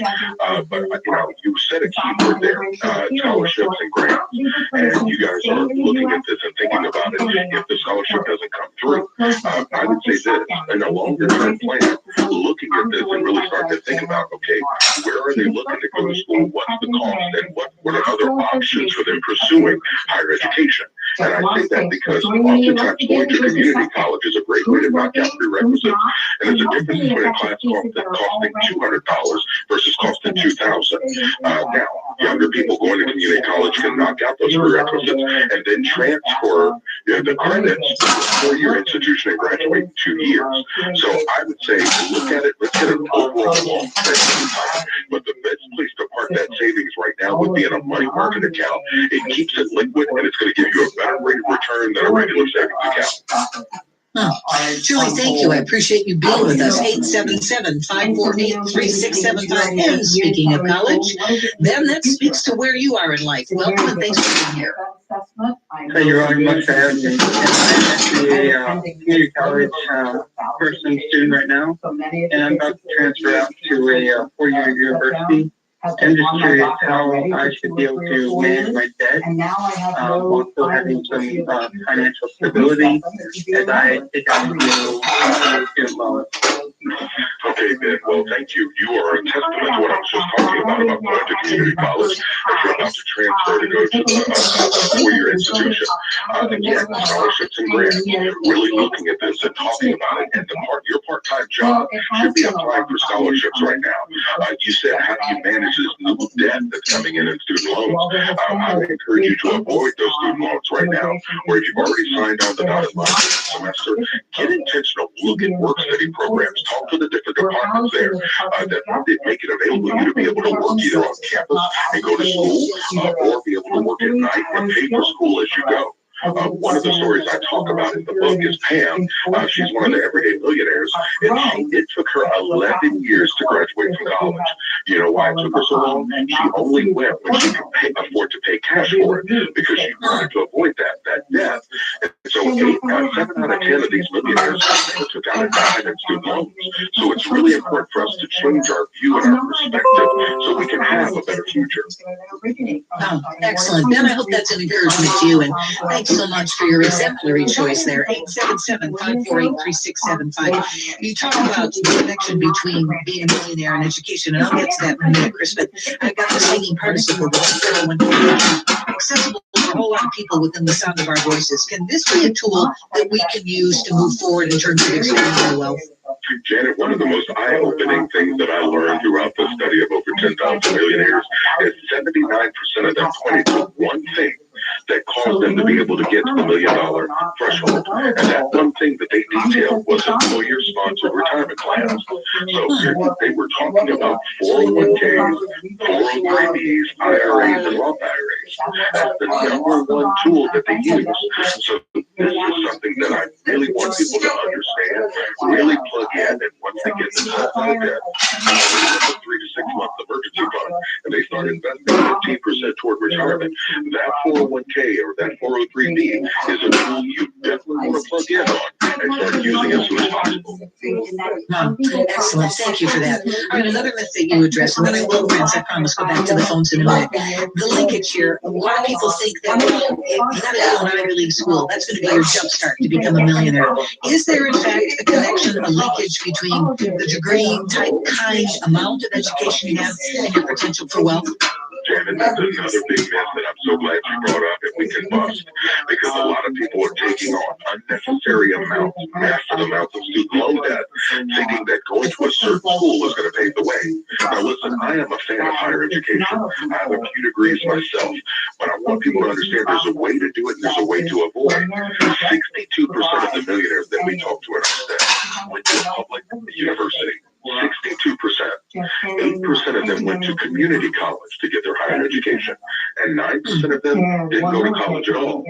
And so there's ways that we can do this, and we need to stop prescribing to the society's way or culture's way of what people have done and think, hey, I'm just going to pass this on, and everyone thinks that's how it has to be done. I want to turn the light on the subject so people look at it, identify it, and really make smarter decisions. Excellent counsel. Thank you for that, Chris. 877-548-3675. Brenda, I welcome you. Your question for Chris, please. Yes, my question is, I have 401k through my work, and I put it in since we started that program and increased that as much as I could. It is my only kind of way that I put money in besides just a savings account. So I'm at an age where I can really pull that out, but you use the term, how do you need to get professional guidance? That's something I have not done. And what does that mean, or who is that, or what kind of initials are behind their name? So that kind of, who do you get to help you when you know how to save the money, but you don't know how to really invest it? Well, Brenda, thank you so much for that question. You're at that phase now where I call de-accumulation. This is where you're now starting to pull money from the 401k because you're over 59 and a half, you got money there. But when looking for an investment professional, there's really one thing that matters to me, and that's their heart. I want you to look and find someone that has the heart of a teacher, someone that wants to help and guide you, that I'm looking to just sell you some stuff. And so that's going to take some time, being able to interview people and really finding someone that you feel like you can really trust. One of the things that Dave and I have done is put together a network of investment professionals that serve all around the country.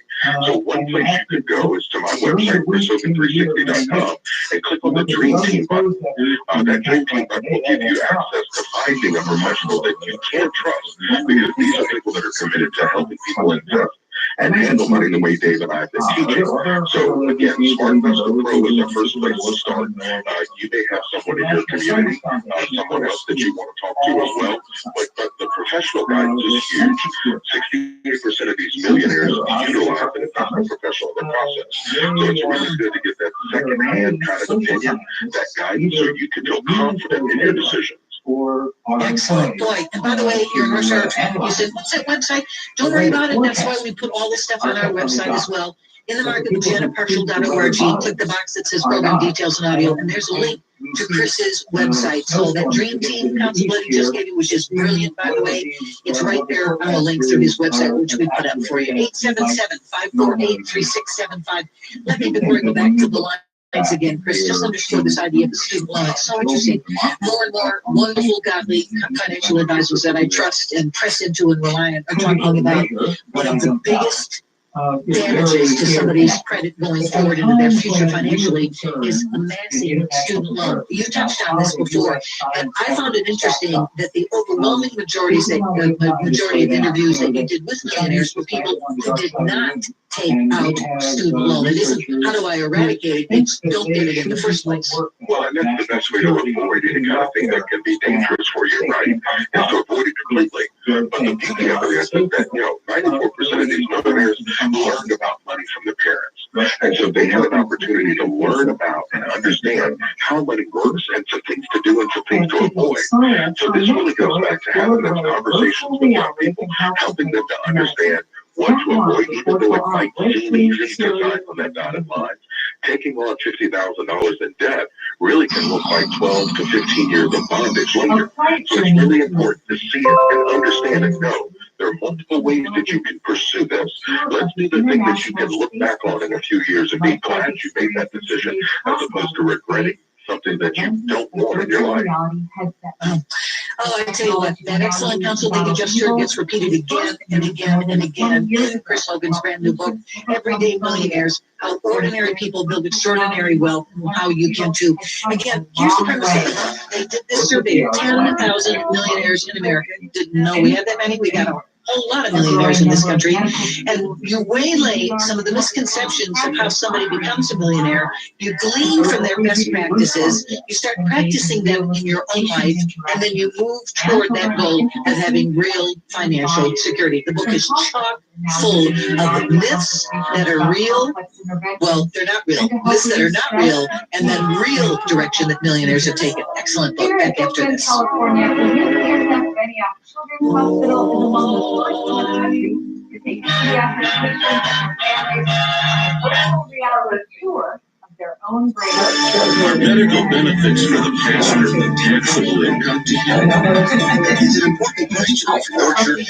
Here's a tip from Christian Law Association. A church in Florida wanted to be a blessing to its pastor by providing medical benefits, but they didn't know if they could do so without increasing the pastor's personal tax liability. They contacted the Christian Law Association for help. Our attorney at CLA explained that under the Affordable Care Act, there is a single participant exemption available for ministers. If the minister is the only employee of the church may make premium payments or reimbursement to the pastor on a pre-tax basis.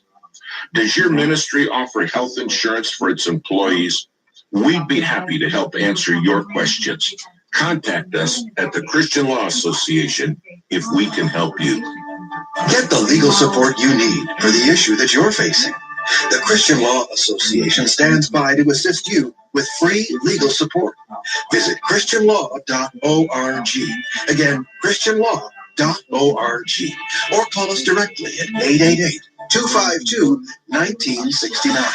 That's 888-252-1969. Are you becoming a better friend to your spouse? This is Real Family Life with Dennis Rainey on Wednesday, January 9th. We talked with this couple recently at a Family Life Weekend to Remember Marriage conference and asked why they came. We have 3 children. They're all raised out of the house, so it's just him and I now. It's like with them not there, we have to fill the void. That's for sure.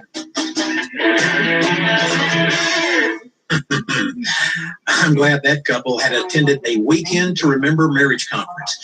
It shows that they're willing to grow as a couple, even during the empty nest stage of their lives. When children are in the home, a husband and wife can become so busy that they neglect their relationship. But it's important for a couple to deepen their friendship while the children are still at home. If they don't, Spouses can look at one another during the empty nest years and realize they've become strangers. One final thought. Why don't you take some time and identify the interests that you and your spouse share? Are there any hobbies that you've wanted to do together? Are there any goals that the two of you can reach in the next couple of years? If you'll take the time now to pursue some common interests, you'll see your friendship deepen and grow. I'm Dennis Rainey, and that's real family life.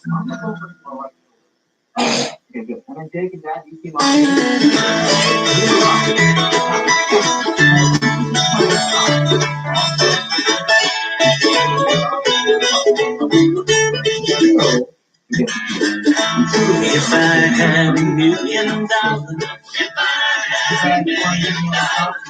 I'd buy you a house. I'd buy you a house. If I had $1 million,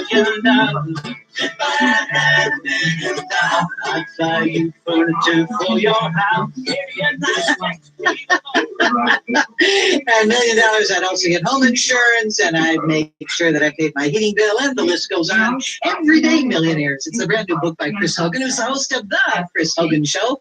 That worked out rather well, did it not? He is a #1 best-selling author. He has served as a Ramsey Solution spokesperson and financial coach and personality for years and years and years. And I'm guessing this book, Everyday Millionaires, is going to skyrocket to #1 too. It's just filled with really great information. Takes a lot of the misconceptions we have about who millionaires are and how they became millionaires versus what this survey of over 10,000 millionaires reveals, what they really believe, and more importantly, what they really do.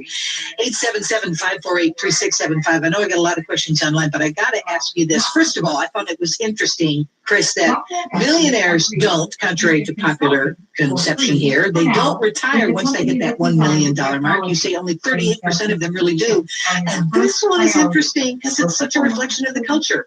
They don't support their adult children, and they don't allow their grown children to live with them. Ouch. Talk to me about that. Well, I think it's really important that, once you reach that level of financial independence, it was also surprising to me that 96% of these millionaires enjoyed what they did for a living. And so, that in itself, enjoying what you do, when you do that, it doesn't feel like work. It feels more like service, that you're doing something. 64% of them said they loved their jobs. So this mindset of financial independence means it frees you to do more of what you want to do. And if continuing to work at a job that you love, then that's fantastic. But going over to the whole aspect of dealing with children, again, these are people, 94% of them said that they learned about handling money and being responsible from their parents. So it doesn't surprise me that these millionaires are having their grown adult children, which to me feels like an oxymoron. Those two don't go together. But having their young adults that they've raised grow up and learn how to stand on their own 2 feet. That's called being responsible and learning from our own mistakes or learning from the good things that we do. Wow. Another thing, and this doesn't surprise me, it makes perfect sense, and it harkens back to something we said toward the beginning of our conversation, and that is the concept of consistency. This is clearly a marathon. This is not, unless that magazine company shows up at your front door with one of those giant checks, or you rub off one of those things and you get some magic numbers and ta-da, you make the evening news. This is going to take time, and it's going to take diligence, and it's going to take hard work.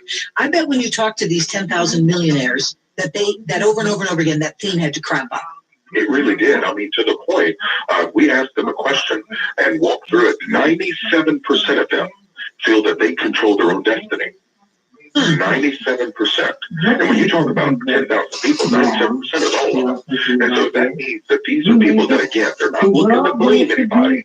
They're looking at themselves saying, what do I need to do to help me get on the path? Or how do I course correct? How do I improve what I'm doing to get to where I want to go? And so the focus, the hard work, the discipline, on the sacrifice, these are things that are expected by people that are winning. It's not a surprise to them. So they're looking for opportunities to be able to display those characteristics. Excellent. Thank you for that. 877-548-3675. I won't be selfish. I'm going to let you ask some questions too. Angie, so appreciate your patience. Please go ahead. Hi, can you hear me? I can, loud and clear. Okay, great. Thank you for taking my call. And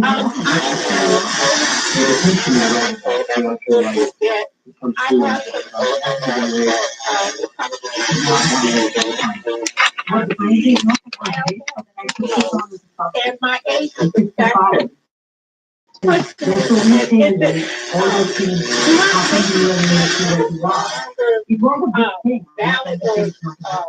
don't know if that's the right word.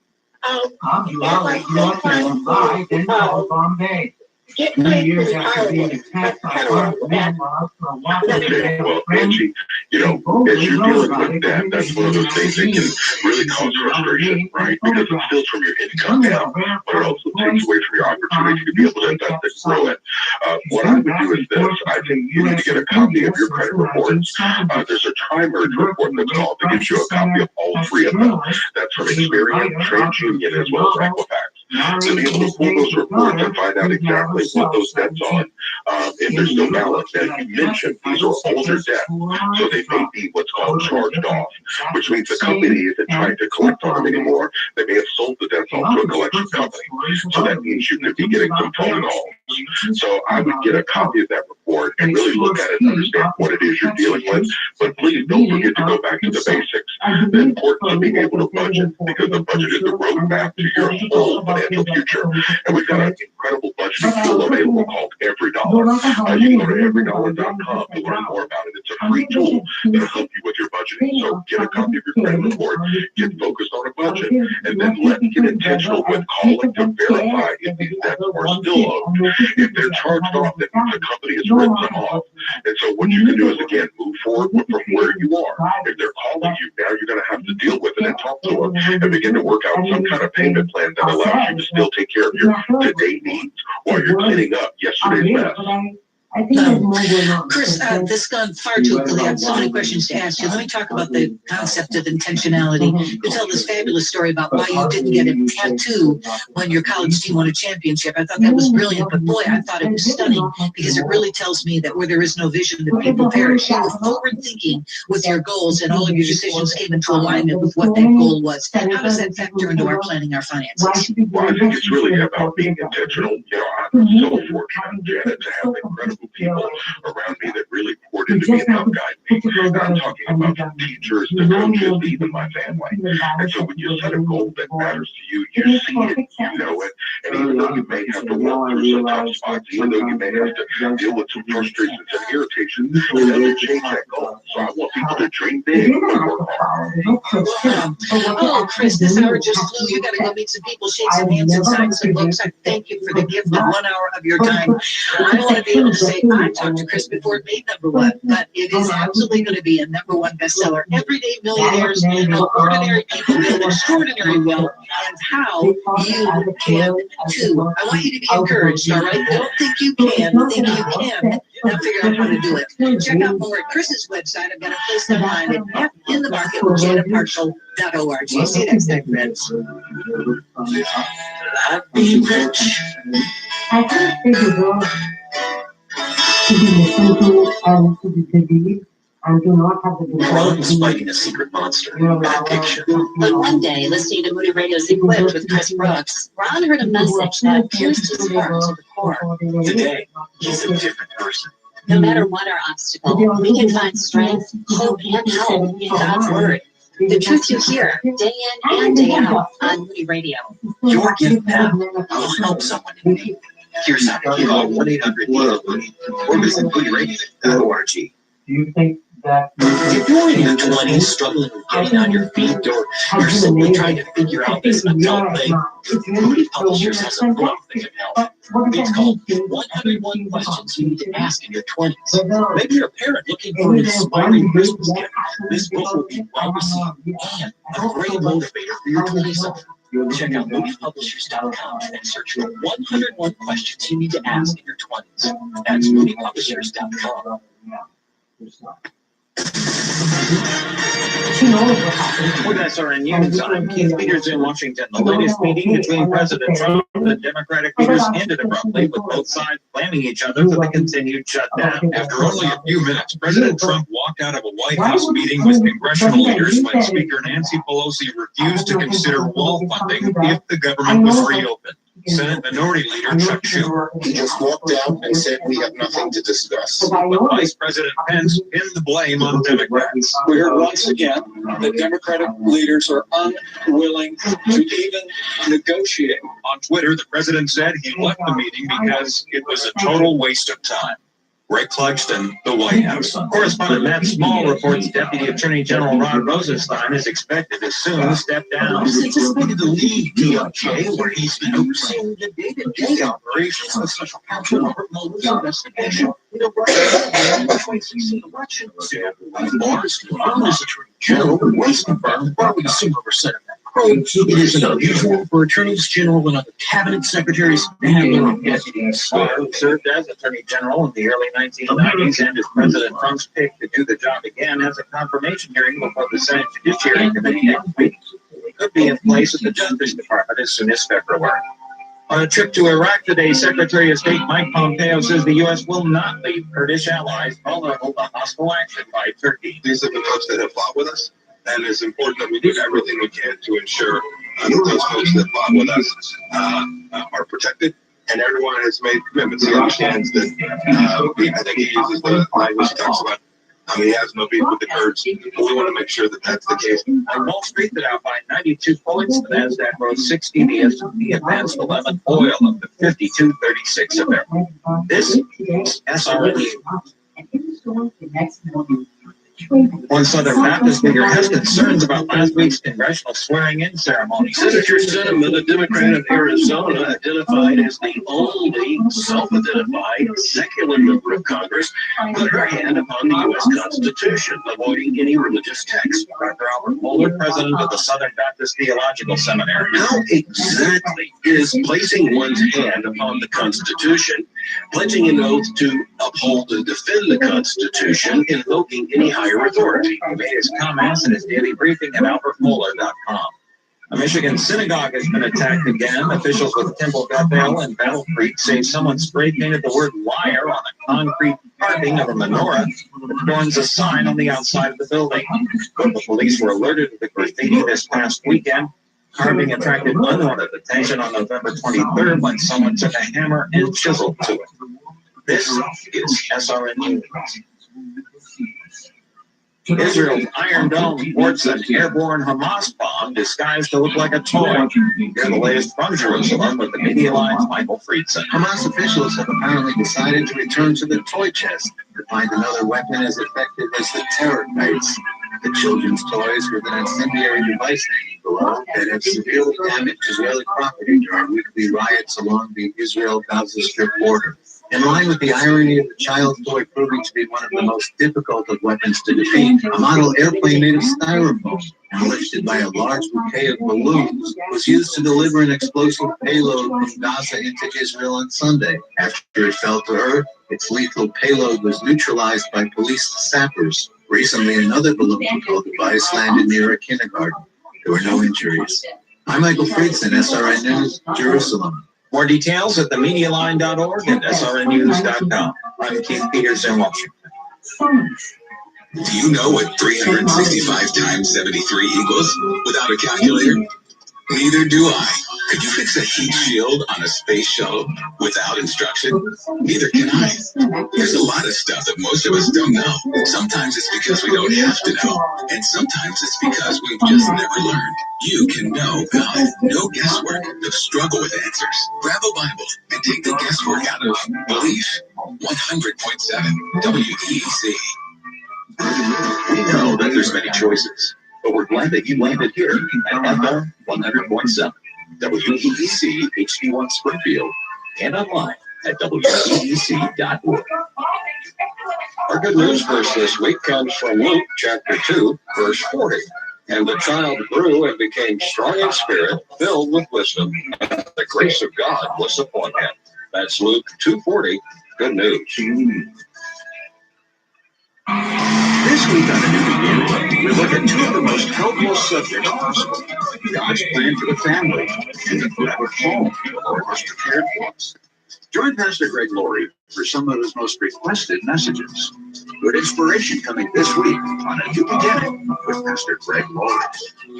Listen weekdays at 7:30 p.m. here on WBEC.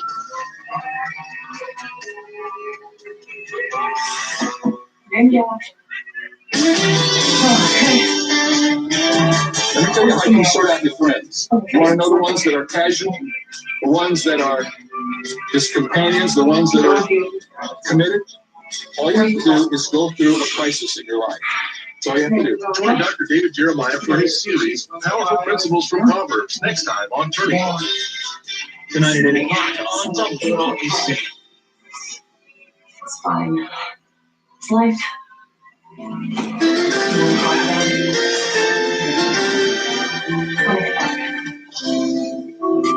When the Israelites finally arrived at the finish line, when their 40-year journey through the wilderness was finally coming to a conclusion, it was time to pause and reflect on all God had accomplished. Before stepping into the promised land, they gathered together in order to rehearse the foundations of their faith.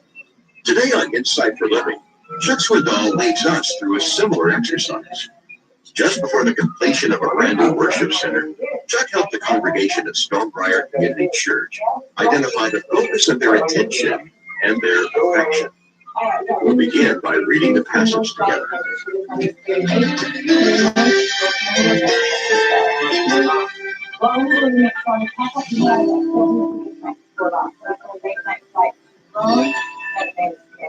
Would you stand, please, as we read from God's Word, Deuteronomy chapter 6. Deuteronomy 6, verses 1 to 2. Now this is the commandment, the statutes, and the judgments which the Lord your God has commanded me to teach you, that you might do them in the land where you are going over to possess it, so that you and your son and your grandson might fear the Lord your God to keep all his statutes and his commandments, which I command you all the days of your life, that your days may be prolonged, O Israel. You should listen and be careful to do it, that it may be well with you, and that you may multiply greatly, just as the Lord, the God of your fathers, has promised you, in a land flowing with milk and honey. Hear, O Israel. The Lord is our God, the Lord is one. You shall love the Lord your God with all your heart, and with all your soul, and with all your might. The Lord is our God. The Lord is one. We will love him with all our hearts. And these words which I am commanding you today shall be on your heart. You shall teach them diligently to your sons. You shall talk of them when you sit in your house, when you walk by the way, and when you lie down, and when you rise up. And you shall bind them as a sign on your hand. They shall be as marks on your forehead.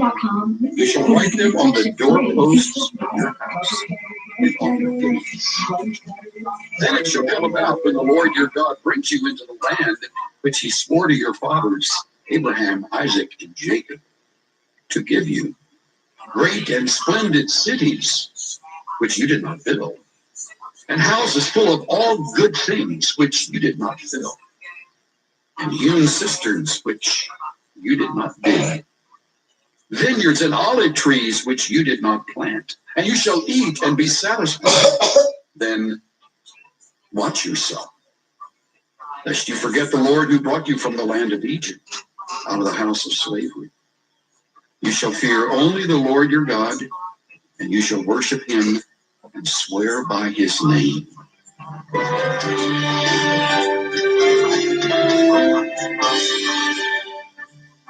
You're listening to Insight for Living. To search the scriptures with Chuck Swindoll, be sure to download his Searching the Scriptures studies by going to insight.org/studies. And now the message called Almost Home. There's something refreshing about returning to the basics. You found that true? Coming back to that which is absolutely foundational. It's not only refreshing, it's reassuring. couples that have been working through struggles in their marriage sometimes go back to their original vows. And they look at what they promised. Perhaps the first thought is, I promised that to you. Well, we did. It's good for us. It's reassuring. Great coaches are great because they are good students of the fundamentals. I watched an insightful interview that Roy Firestone conducted with the basketball great Kareem Abdul-Jabbar a number of years ago. And it was one of those unusual moments because Jabbar is not the type that would be that vulnerable, and he was in this interview. And Firestone says to him, any coach in your background that stands out? Oh, sure. John Wooden, UCLA years, he said, I've never played for a coach better than he. Well, he said, what was it about him? He said, oh, just a student of the basics. I mean, we worked on you can't believe how elementary he could get. In fact, he said, when I first showed up at the gym, there I was with 12, 15 other All-American high schoolers who were around the gymnasium there practicing and whatever. And he called us together and told us to sit down in a circle. And he said, my first thought is, I'm not going to sit in a circle like a bunch of kindergarten kids. He said, Wooden had a way of encouraging to do that. He said, if you don't sit down, you leave the team. So he said, I sat down in the circle. And he said, take your socks and shoes off. So I'm not going to take my socks and shoes off. You know, he says, no, I want to show you how to put on your socks so that you never get a blister. I'll show you how to tie your shoes so they'll never come untied. He said, you know what? He did. Firestone says, do you still tie your shoes like that? He said, yes, I do. And every time I think of Mr. Wooden. He says, as a matter of fact, UCLA Bruins never have their shoes come untied. You can't get more basic than how to put on your socks and how to tie your shoes. And Vince Lombardi, a name now familiar to all football sports fans. And that great speech he gave when his beloved Packers had lost to the hated Chicago Bears. He brought them back to Lambeau Field, turned the lights on at 2, 3 o'clock in the morning when their plane had landed. He got them back in their old sweaty jerseys and outfits and took them out of the field. And he says, all right, sit down. Got a football and he tossed it up in the air and sits it down. This morning we go back to the basics. Gentlemen, this is a football. I don't think she would. He's talking to men who have been playing football 20 or more years of their life. And he's going back to something as basic as this is a football. This is how you tackle. This is how you pass the ball. This is how you catch it. This is how you block. Those who played on that team still talk about their winning seasons year. And John Lennon says, whenever it gets to true tonight. There's something reassuring about coming back to basics. Every once in a while, we need to do it. She was on an internet dating service. And when we do that, we return to a passage like Deuteronomy 6, where the Hebrews went back to basics. I mean, do you have any You understand, they were almost home. We're still just You understand where they were. They were at the cusp of Canaan. That's something. Just the Jordan was between them and the new land. Do you have any They wandered for 40 years and they had heard the promise that they would someday arrive and it would be a land that flows with milk and honey. And they would live in homes that they didn't build, full of beautiful things that they did not fill, and they would drink from wells that they hadn't dug, and they would eat from vineyards and orchards that they hadn't planted. Are you sure? And Moses was concerned because it's the land of the Canaanites. People who have done in-depth study in the ancient days will tell you that the Canaanites were the source much of the pornography that to this day plagues. It was an ugly place, spiritually speaking. It was a place of many gods.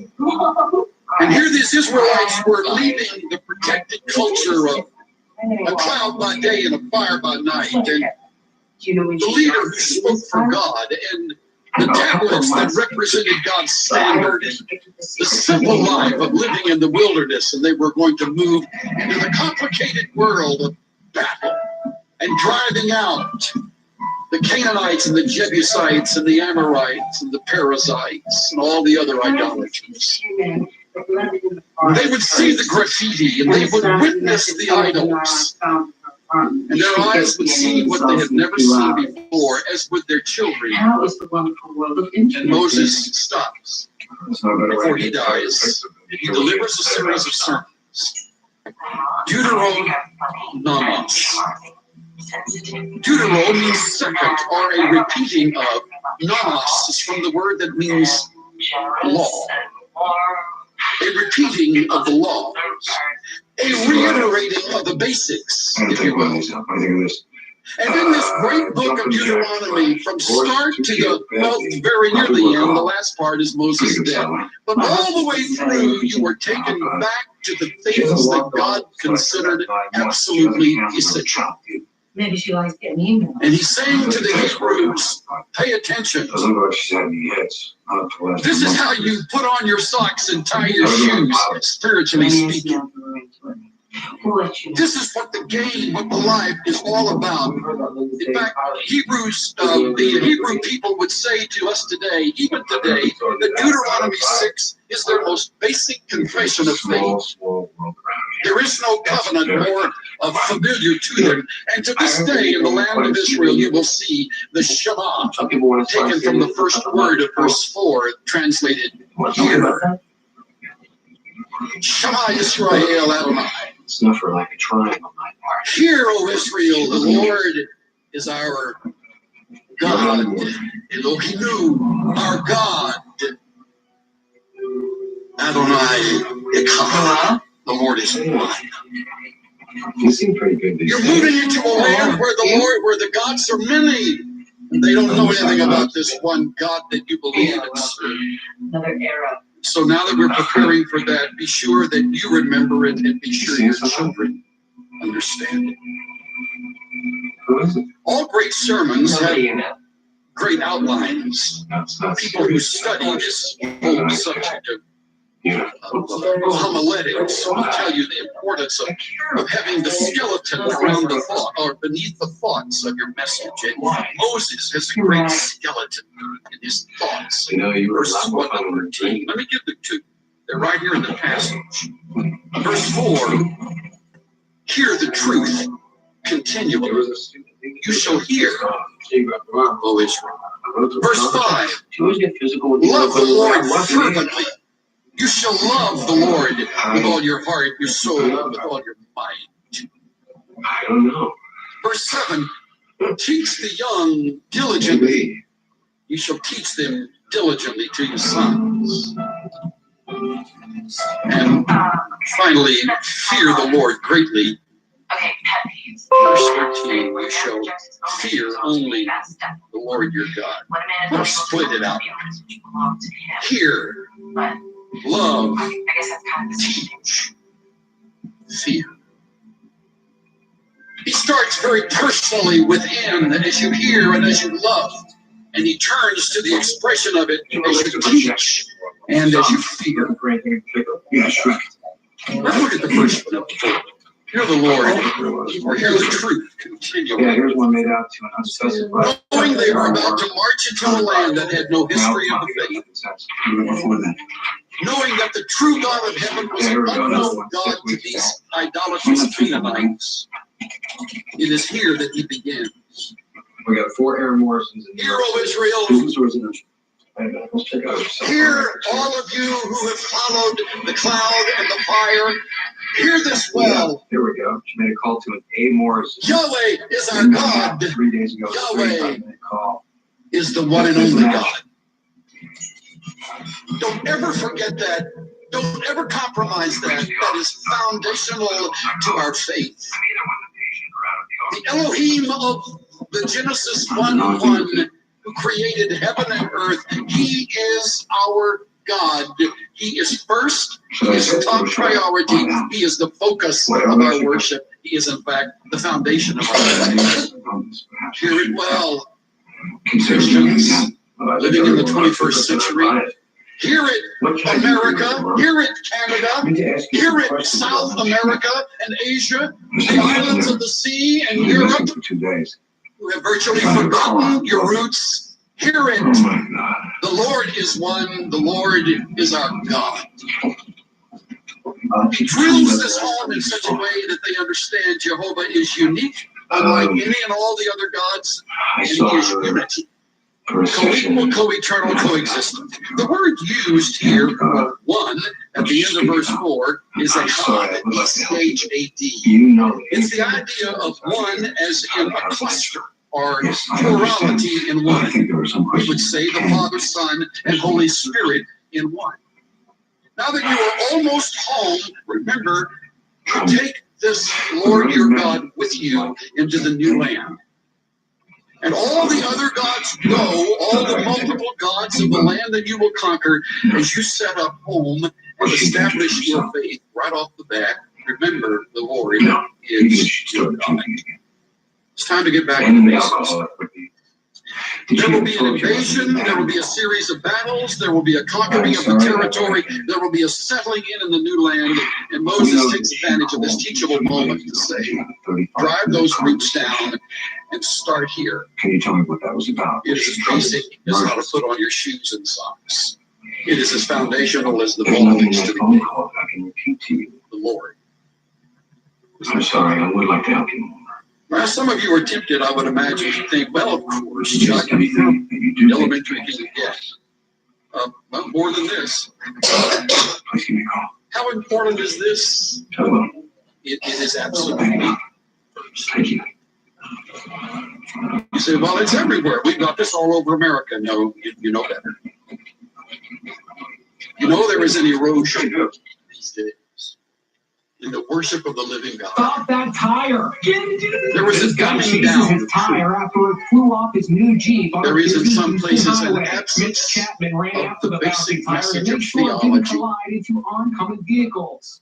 Whereas it was the only reason there would be a pastor who serve a church. I just finished reading an article in the most recent issue of Christianity Today. Here's another The crazy question, moment whatever over happened as to a God? highway sign suddenly comes crashing down. I didn't think in my almost 40 years of ministry I'd ever see an article written about that in evangelical Christianity. But it's a timely article. Behind the wheel only suffered neck injuries. As the writer 7 years describes the after Rose meism Hopper of our went missing, her mother is trying a new tactic to find out what's the happened emphasis to on her. She's entertainment, always suspected the the little turning girl's of the father had image to something the to do self with the rather than disappearance. Now she's suing him to try to get information about when we what's lead happened into to a her. time of worship, the most Shivering in the significant snow, one in a our grieving lives mother is to pleads for information about the fate of her daughter. 20-month-old I came Ayla across Reynolds David vanished Wells' 7 years ago 1993 from the home of her father, Justin that grabbed DiPietro. my Did you attention cry out for me? once again. It's called Did No you Place wonder for where I was Truth. knowing I should have been there to protect her and save Whatever her? happened to DiPietro evangelical has theology? always claimed Ayla was abducted, but It now just the baby's mother, slices us up. Krista, is suing him for wrongful death. Among other things, Dr. Wells writes, the disappearance of theology When from the life DiPietro of the appeared in church court on unrelated assault and the charges in orchestration of that 2013, disappearance Krista by some of confronted its him. leaders is hard to miss today, but oddly enough, not She easy to also believe. went head-to-head with DiPietro's mother. It is hard to miss in the evangelical world in the vacuous worship that is so prevalent, for example, in the shift from God to the self as the central Her focus, attorneys have been trying to serve him with the and the wrongful death psychologized lawsuit. preaching that follows the shift, and the erosion of its conviction, in its spite of pragmatism, in its inability to think incisively about the this Los Angeles suburb in its of Winnetka, reveling is last known in the address. irrational. Today, Tristan's It is not attorneys are hard to see searching for these things DiPietro, avoiding hoping to his question him under oath about what I happened to found Ayla. right in the Wherever middle you of are, the book a terrific one day you will have to face expression me and tell to me the truth describe what really happened to the Ayla. work of preachers. He calls us The disappearance of the little brokers Ayla of prompted truth. the largest criminal investigation in the history of the state of Maine. No one has been charged. Because truth sets you free. Can your New Year's Nothing puts you in bondage like ignorance. injury? Not knowing you're a sitting duck for the cause. You don't know your God. You will play right into their hands as they come with their appealing message, offering you an opportunity to really study in depth the Bible. And you will be sucked into that in a matter of weeks. The all-new Carfax.com. If you do not understand or one that's good for my teeth. Now I don't have to Hear the choose. truth From Crest Pretty continually. White, the whitening And it's therapy the collection with new spearmint and peppermint oil. It gently whitens, plus it has a fortifying formula to protect your enamel. Crest, healthy, beautiful smiles for life. The winter Love the conditions Lord will wake up fervently. to tonight at 11. That's verses 5 and 6. When you buy more at Morris Home, You shall love the Lord your God with all your heart and with all your soul and with all your might. These words, which I am commanding you today, shall be on your heart. It's the Bible. How deep does he go? To the heart. Not the muscle that pumps blood. Great value. Not the anatomical organ. But the inner being of our person. There, that area where we make decisions and come to terms with life. It's there where life makes up its mind. May the truth that you have heard seep deep within your being, so that as decisions are made, the decisions square with the truth. The triangles are congruent. DirecTV Select doesn't. You can defend the decision based on truth. Just to watch on And demand. if you can't, you don't go there. By the way, repetition is the emphasis of the scriptures. Look at the word all in verse 9. With all your heart, with all your soul, with all For more your this, mind. this, and that. To whom on is all Moses your devices all at once. Well, we don't have their names, that is most of their names, but we do know something about them. Look at verse 2, chapter 6, verse 2. He's talking to people who have sons and grandsons. So he's really writing to adults, and more specifically to parents. You have a son, a daughter, or grandchildren, he's writing to you. He's writing to us. Imagine your life. And writing to us about something as basic as hearing the truth continually and then loving the Lord in return fervently, all our heart, all our soul, all our might. There's intensity. Our education can make it happen. I found that it's virtually impossible for parents to convince children that truth is truly truth if they live a lie. 7600 or visit Fortis.org. You cannot deceive your child and convince your child at the same time that truth works. You cannot come off one way, false and phony and hypocritical, at the same time expect your child to come out believing that truth works. For less. I found that those who wish to reach the Gen Xers of the 21st century, these people who are authentic, Gen Xers can pretty well tolerate anything that they cannot tolerate.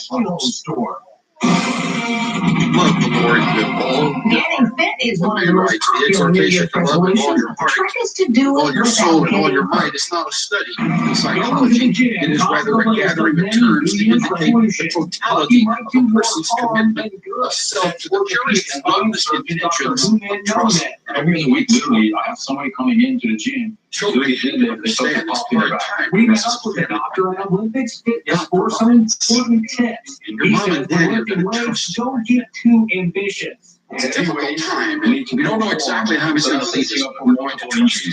So you want to start with light weights.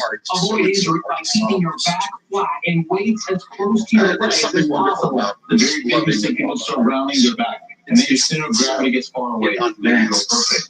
The elliptical is a popular A number of years ago, when our little partner, one of our grandsons, was don't swoosh your body back and forth like these guys. It's really basically a fluid movement that's coming through your and he shoulder wanted to joints, whip, going to wanted your to help me center, carry your the lower extremity. Max crunches can give you a six-pack unless your form is wrong. You got your hands back here as you're basically moving this.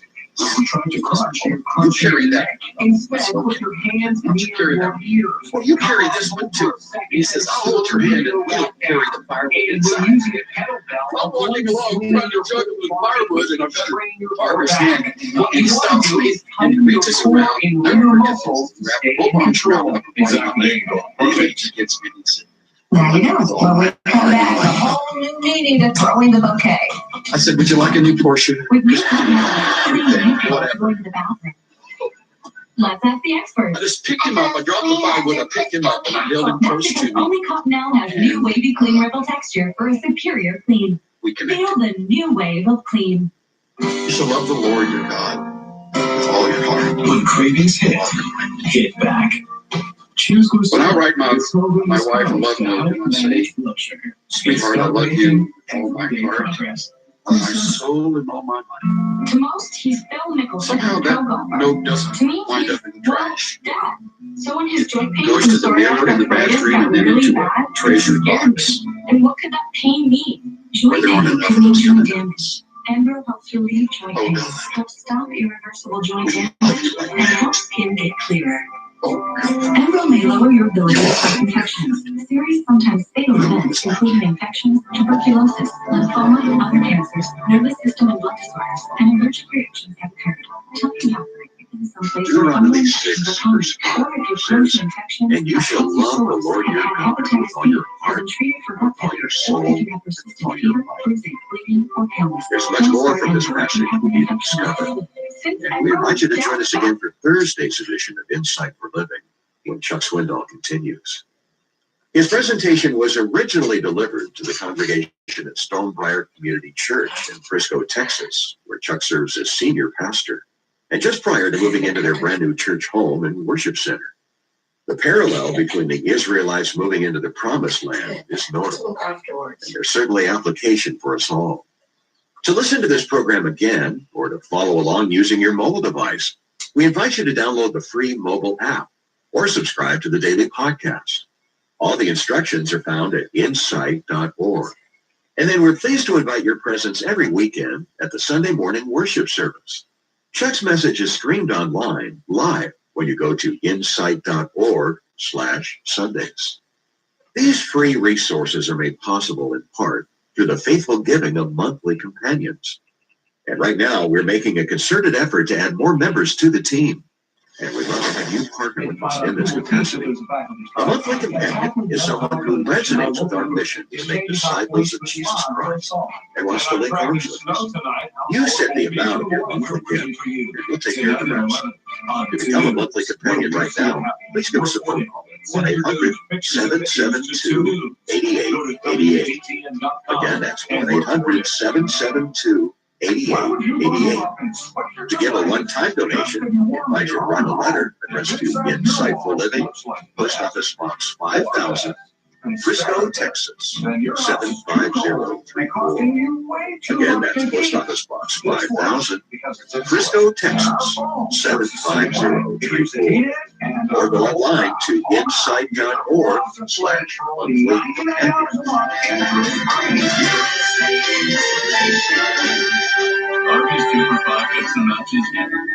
Join us again Thursday when Chuck Swindoll continues his message called Almost Home, right here on Insight for Living.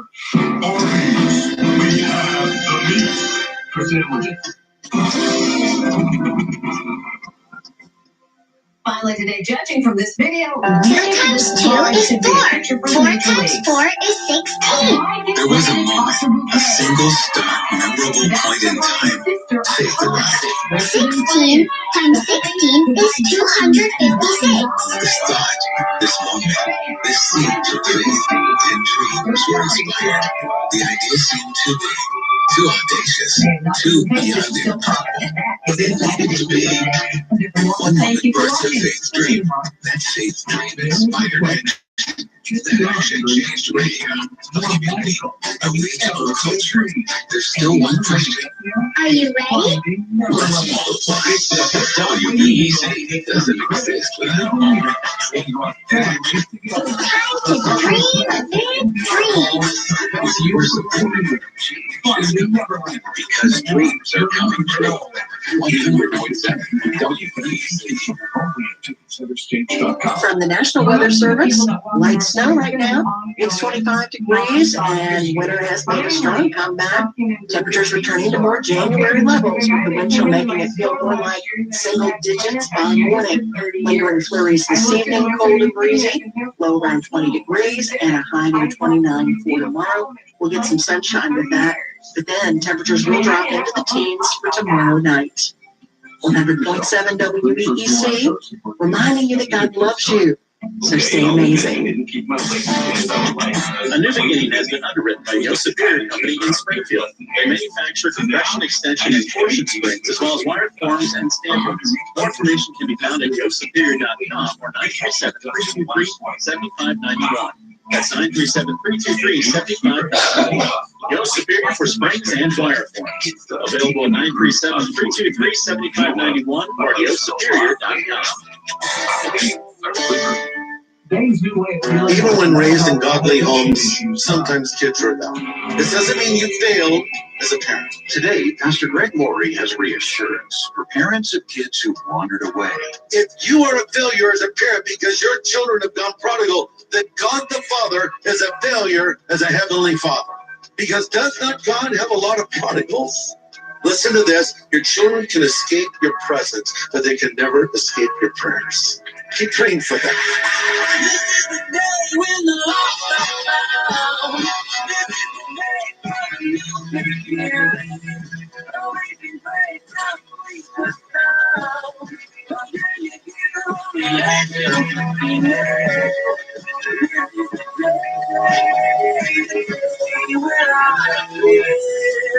Christian parents invest a lot of themselves in training up their children in the ways of the faith.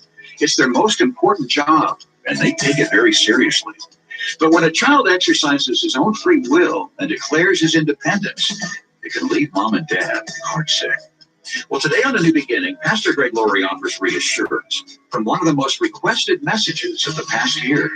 From Ephesians 6, Pastor Greg brings a study called God's Plan for the Family.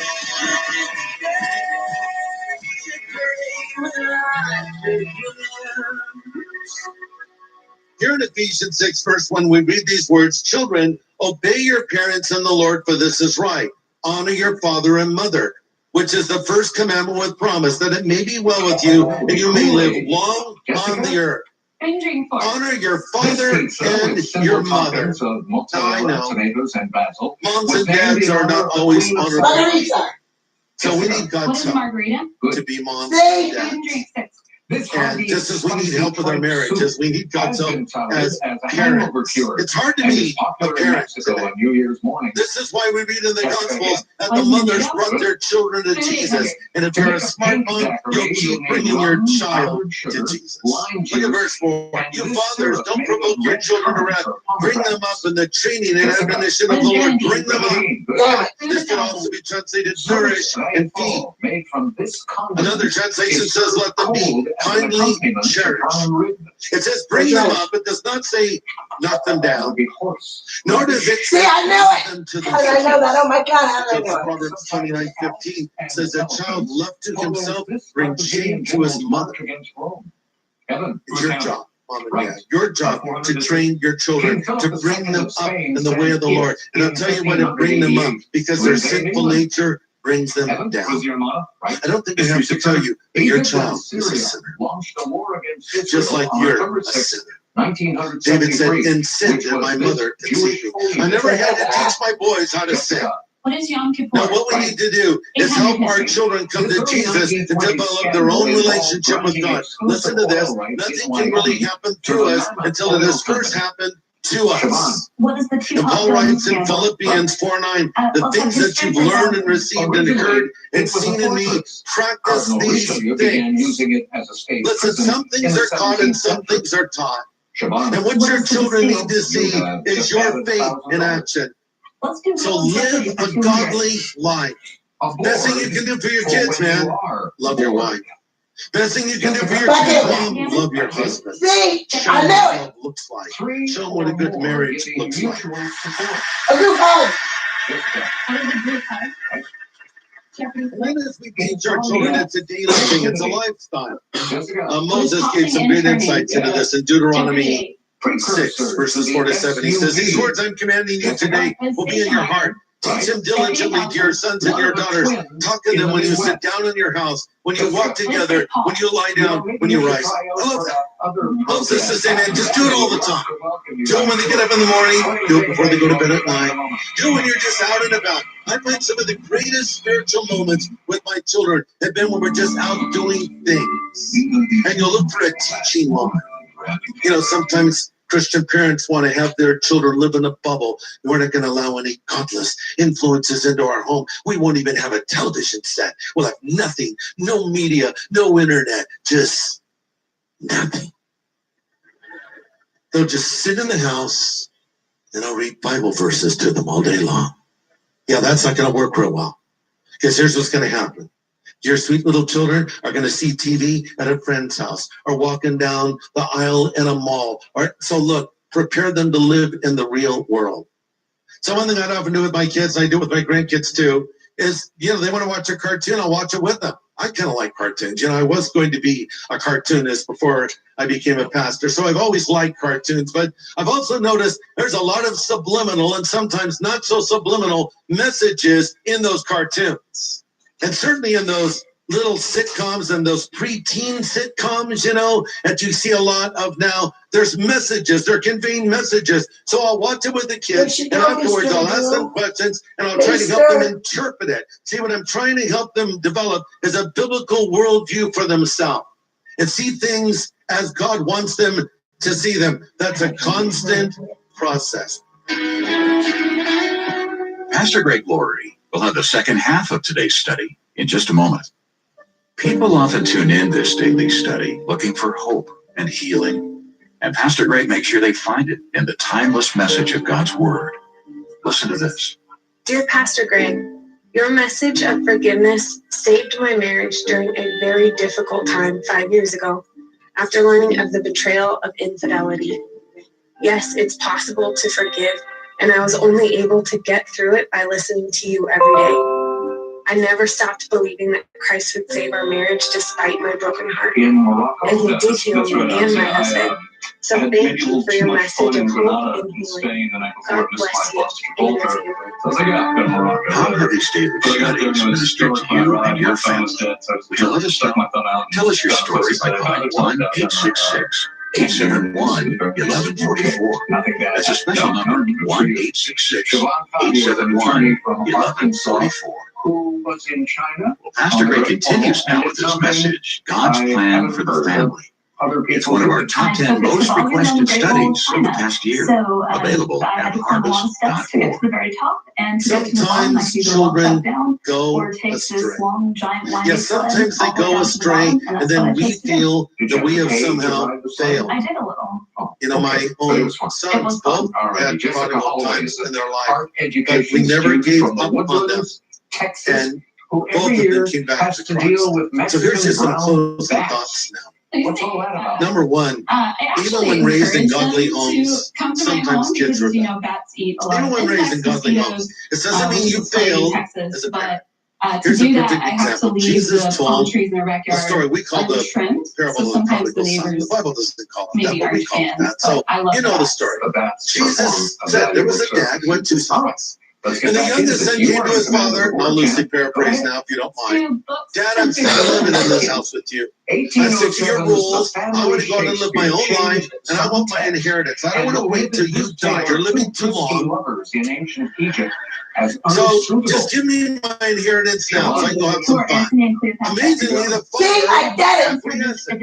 he gives his son his portion of the inheritance. It's not long until that boy has blown the family fortune on prostitutes and drunkenness and all kinds of stupid things, and he came to nothing. But that father loved that son and never forgot about that son and prayed about that son, as shown by his reaction when his son came home. So one day the son came to his senses and said, you know what, the guys that work for my dad have it better than me. I'm just going to go home and say, Father, I know I've blown it as your son. I never expect you to see me that way anymore, but can you just give me a job so I can have food in my stomach? Well, the boy was great way off. The father saw. Sort of like the camera switches. So in one scene, we're looking at the prodigal, living with pigs, literally, starving to death, miserable, broke. And so he makes his way home. Now the camera shifts, and it's another scene. We're back home with Dad at the estate. And Dad's there on the porch, maybe in his rocker, looking down that long road the boy walked away on some years ago. And the father sees the son. And Jesus says, the father saw the son and began to run toward him and threw his arms around his son. The son starts his speech. Dad, I'm no longer ready to be called your son. Just make me a hard servant. Yeah, whatever. Get out the fatted calf. Let's have a barbecue. Put a ring in his finger. This, my son who was dead, is alive again. He was lost. So here's the point I want to bring up. This boy was raised in a loving home, but he still rebelled. And so this can happen. So don't feel like you're a failure as a parent if your children rebel. Let me take it a step further. If you are a failure as a parent because your children have gone prodigal, then God the Father is a failure as a heavenly Father. Because does not God have a lot of prodigals? Yes, he does. And he's not a failure, by the way. It's just that we have a free will and God lets us utilize it. So what did the Father do? He welcomed his son. Here's point number 2. If you have a child that goes prodigal, stay true to your beliefs. The Father never compromised. The Father stood his ground. And you need to do the same. Hold your course, lovingly teach the word, and continue on doing it. Listen, both my boys knew that when they lived under my roof, they lived by my rules. I said, these are the rules, and you live by my rules. And you always show respect to your mom and me. If you have a disagreement, that's fine. We want to hear your disagreement, but don't disrespect us. And here's what we believe. This is what we do. Yes, we go to church on Sunday, and that means you come to church with us on Sunday too. And these are the standards we hold. And by the way, I reserve the right to go anywhere in my house I wanted to go, including my kids' rooms. Because sometimes people say, oh no, that's their private space. Don't invade their space. I'm invading any stinking space I want. Okay? What are you snooping? You better believe I'm snooping. Because if I find something that's destructive to the child, I'm going to bring it to their attention so they don't go the wrong way. That's part of my job as a parent. Like I said earlier, they don't need me to be their best friend. They need me to be their dad. And they need you to be their mom. Number 3, we should never give up on our kids. Don't give up. Keep praying. Listen to this. Your children can escape your presence, but they can never escape your prayers. Keep praying for them. And point number 4, always keep the door open. Always keep the door open. When my son Christopher was in his little prodigal phase, which went on quite a few years, he always knew I loved him. He always knew I cared. And I kept communication open. Even if he didn't communicate with me, I communicated with him. I said, let's get together for lunch. Let's do this. Let's do that. My son Christopher told Levi Lusko, his friend, you know, I kind of can measure my relationship with God based on my relationship with my father. Speaking to me, he said, when I'm right with God, I'm right with my dad. When I'm not right with God,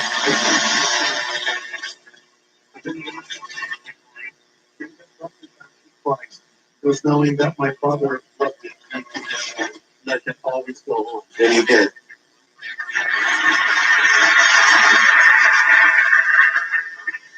And now he's home in heaven. Because how was I to know that one day would be his last day? But I'm just so thankful that he was right with God and walking with God. And as David said, you cannot come to me, but I will go to you. Some of you moms today, that's true. A child that's gone on to be with the Lord. And so this is a hard day for you. But just remember, you left that legacy with them. And if they trusted in Christ, you'll see them again. Yeah, I had a prodigal son. You want to know another crazy thing? Closing. I had a prodigal mother, too. See, my mom was raised in the church. She went to a little Baptist church with her family, the McDaniel clan in Friendship, Arkansas. Every Sunday morning, every Sunday night, every Wednesday night, my mom had a serious drug problem. They drug her to church in the morning, drug her to church at night, and they drug her to church midweek. And so she rebelled, and she ran away from her faith and lived a crazy life. And I went along for Charlene's wild ride. That was her name. And then, of course, the last thing she ever thought would happen, her own son became a Christian, and where she had a preacher. But it was always hard to have that conversation with my mom about spiritual things. Whenever I'd raise the issue, she'd say, I don't want to talk about that. I don't want to talk about that. So one day, I was on my way to church, and I felt really led by the Lord to go talk with my mother about her soul. She's 70 now. She honestly looks like she's 90. The effects of her lifestyle choices had caught up with her. All the drinking and smoking had ravaged her body, and she was on dialysis 3 times a week. And I felt very strongly I should talk to her. So I drove her over to her house. She was alone. I sat down. I said, Mom, I want to talk to you about your soul. She said, I don't want to talk about it. I said, today we're going to talk about it. And that conversation resulted in her recommitting her life to the Lord. Now she's in heaven. She's in heaven, And I know I'll see her again. Is it possible we have some prodigal mothers or prodigal sons or people that have never met Christ? That's the bottom line. I'm just talking to everybody. You're a mother, a father, a son, or a daughter. That pretty much covers it, doesn't it? Doesn't leave anybody out. You're one of those things. Whoever you are, you need Jesus. Because you're separated from God by your sin, but 2,000 years ago, Jesus Christ died on the cross for you and rose again from the dead, and now he's here with us in this place, knocking at the door of your life and saying, if you'll hear his voice and open the door, he'll come in. Maybe moms, you came to church today with your kids because that's what they wanted you to do. Dads, maybe you came along, you don't usually come to church, but here you are, hoping I end this sermon soon, and I will. Maybe you're just a kid and you come with your mom and dad to church and you're kind of young and you don't understand all the things I'm saying, but maybe you'll understand this. God loves you. God wants to forgive you of your sin, and he wants to live inside of your heart. And he has a plan for your life. And he wants you to know that one day you can have the hope and assurance that you'll go to heaven. But for that to happen, you need to ask Jesus Christ to come into your life. Have you done that yet? If not, I want to give you an opportunity to ask Christ to come in. Wherever you're at, he'll forgive you, but you must come. Let's bow our heads now. Everybody, Father, thank you for your word to us. Thank you for loving us. And I pray for any here now or those that are watching that do not yet know Jesus. Help them see their need for you. Help them to come to you and be forgiven of all of their sin. In Jesus' name I pray. Amen.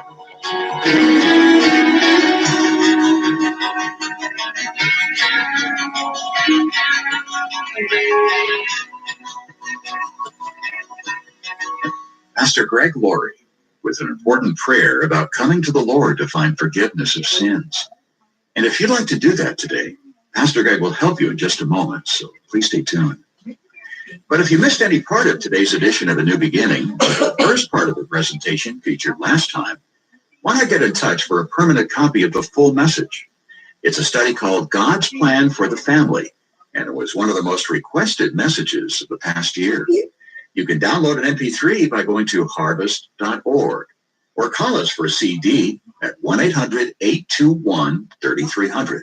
That's 1-800-821-3300. Well, Pastor Greg, we have a special guest in the studio today. Why don't you make the introduction? Yes, this special guest is a special friend. His name is Randy Alcorn. He's a New York Times bestselling author.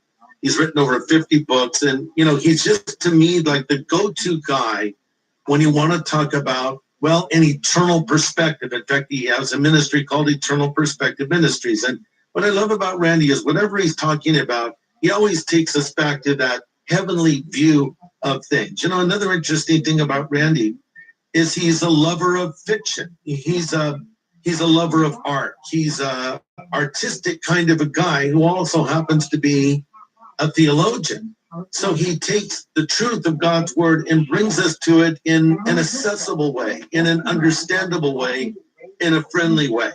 And I know Randy would disagree with me, but if C.S. Lewis maybe had a child or a grandchild, his name would be Randy Alcorn. Because to me, you write in that tradition of Lewis, which is theology. You know, Lewis was really an apologist in many ways, but yet, of course, you know, a great author, a great writer of fiction, Chronicles of Narnia, much more. But I think you are in that vein with, let me put it another way. If C.S. Lewis and C.H. Spurgeon had a child.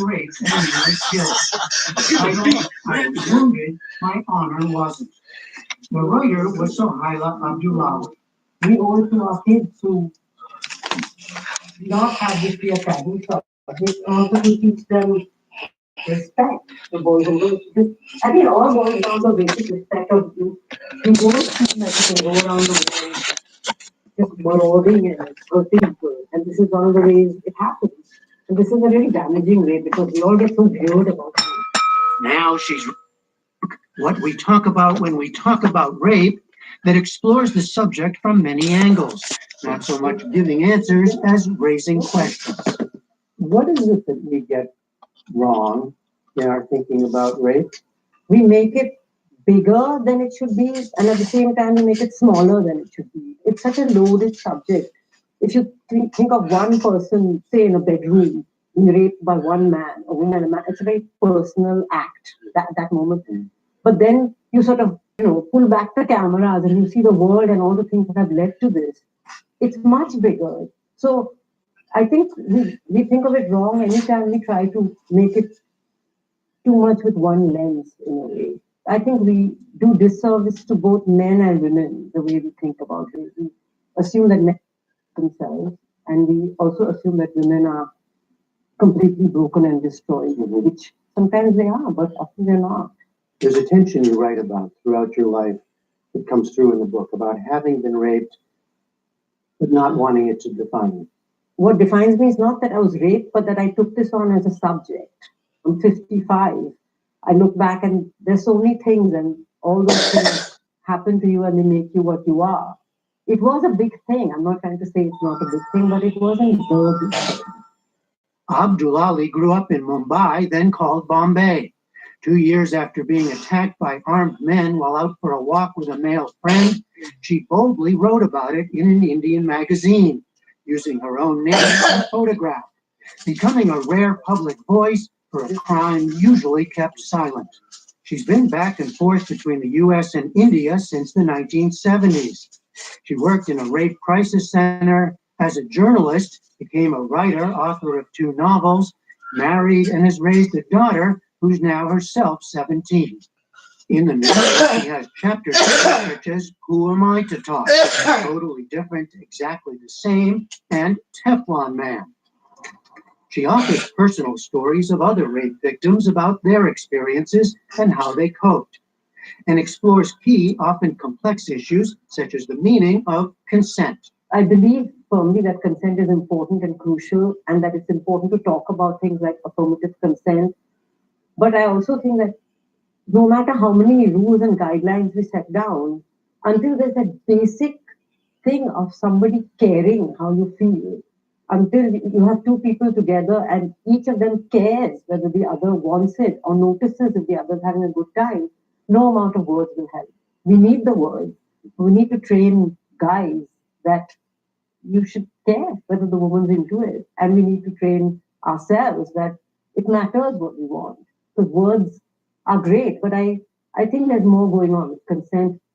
So you write about why women keep silent. Partly it is about a sense of shame and culture, but partly you say because it often doesn't lead to anything. Even in the case of Me Too, there's really not much reward. Look at the whole Kavanaugh thing with that Christine Blasey Ford testifying, and there were so many senators and people who said, well, why should we believe her? She should have reported it right away. To me, having been through, it's so completely clear why she didn't speak up. You just want to put your clothes on and be done with it. You know you won't be believed. You feel embarrassed that you were in the room with this boy. It makes perfect sense. Early on in the book, you say, now I realize that sometimes rape does have to do with sex. Usually rape is talked about as power. It is an act of power, there's no question. But what you're actually doing has to do with sex. I'm never going to say rape is sex because it's not. But it's a sexual weapon almost that we're using. For instance, when I was raped, it was these gang of men, they were armed. I think they were on drugs, I'm not sure. They thought that as a girl, I should not be out wandering with a boy. So it's not that it was sex, but there was a sexual rage there. So that's what I'm talking about. It's like a perversion of sex. What do victims of rape deserve from us, from people in society? I think they deserve to be listened to and to be believed, and to not have the default be you're a liar or there's something wrong with you.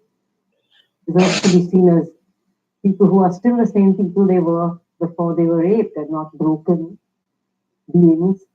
But they also deserve to be seen as people who have been trauma, and they deserve to be supported. And they deserve justice, a system that actually holds men accountable, rapists. You started writing this before the Me Too movement really exploded. Do you think that movement changes things? I think Me Too has been amazing, and especially in India right now, it's really exploded and it's fantastic. But what does that mean, change? I think it's changed the conversation. Whether anywhere one rape less happens because of it? I have no idea. I hope so, but how do we know? You're looking back at this horrifying experience that you had when you were 17, and you have a 17-year-old daughter now, yourself. I do. She knows what happened to me. And we told her the young enough. She knows I'm okay. And as a parent, I got asked this question before, is like, do you worry about your daughter now that this happened to you? But why wouldn't, doesn't every parent do that? I hope nothing happens to her, but if something does, I know that she can be okay. I know she can grow up and be a happy person. I know she can have a good life. Because I know this, because it happened to me. The book is What We Talk About When We Talk About Rape, Haila Abdullawi. Thank you very much. Thank you. Powerful to think about. And that's the News Hour for tonight. I'm Judy Woodruff. Thank you, and we'll see you soon. Major funding for the PBS NewsHour has been provided by Babbel, a language program that teaches real-life conversations in a new language, such as Spanish, French, German, Italian, and more. Babbel's 10 to 15-minute lessons are available as an app or online. More information on Babbel.com.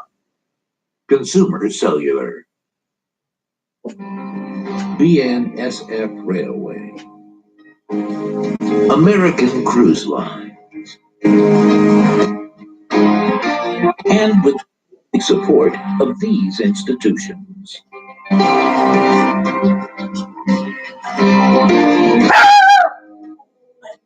Get it. He is barking at the car This park. program was made possible by You're watching PBS. The broadcast of this Think TV program was made possible in part by the following.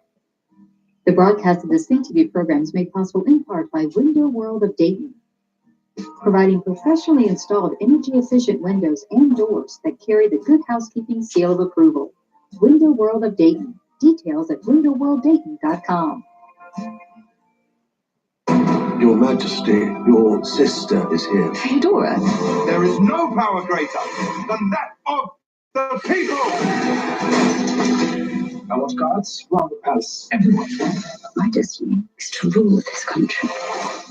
Sunday at 9 on Think TV 16. This is a box that showed you a world beyond your own. A box. Okay, stop it. The box can be almost any size or shape. And you decide what you want to explore. Anytime, any place. Break out of the box with PBS. I love the way you talk about beauty and love. What is that? So, my family talk about money and violence. Whatever I have to do, I'll fight. Quite right. You look like a woman who's been starved of fun recently. What sort of man are you? If you harbor thoughts of mischief, I insist that you divulge them. She's very confident, isn't she? Young or die. God, this is crazy. Believe me, I've seen it all. Everyone in the shadows. The trick is to outrun them.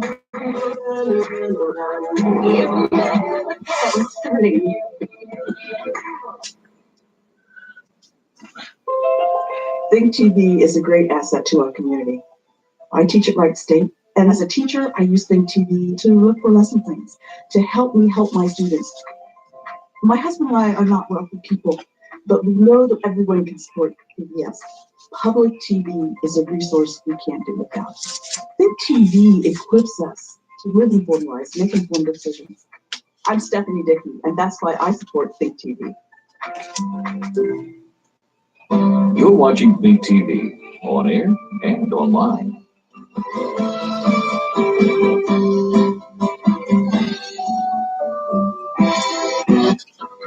Broadcast of Think TV's programming is made possible in part with the support of Victoria Theatre Association presents Finding Neverland, telling the incredible story behind one of the world's most beloved characters, Edith Ann.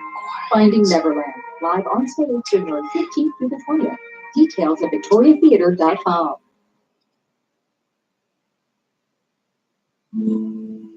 I'm Henry Louis Gates Jr.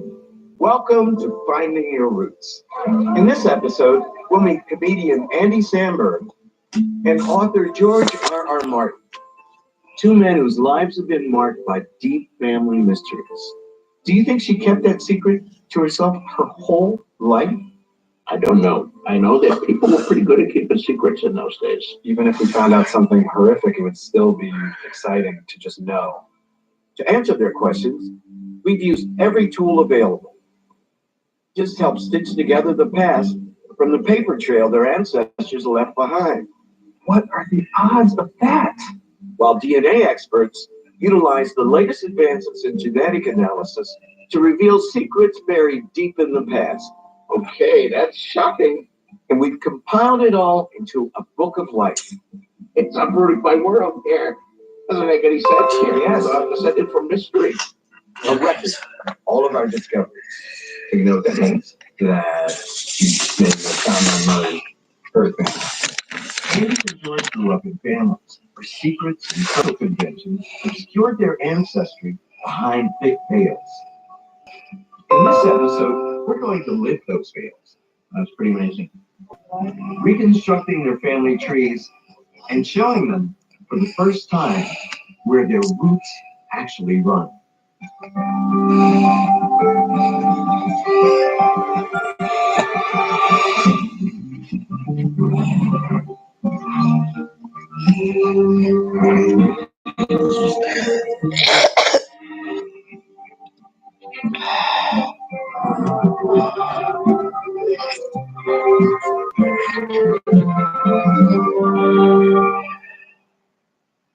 Corporate funding for Finding Your Roots was provided by. When we learn where we come from, we learn a deeper story about ourselves. At Ancestry, there are different paths. So when it is 8 p.m. here, I believe in Russia or somewhere, it is 4 p.m., I think, because it looks like their lights are on. I'm in the living room. Let's go to the kitchen and see. Hi. Hi, Bootsy. Hi, Bootsy. Hey, Bootsy. Hey, Bootsy. You love me? To create technology that will help us stay connected now and into the future. They can see you because you're white. They can't see me because I'm black. Bootsy. Bootsy, look. Bootsy. Bootsy. Bootsy, look. Look. Yeah. Major funding was Yeah. working with visionaries on the front lines of social change worldwide. Yeah.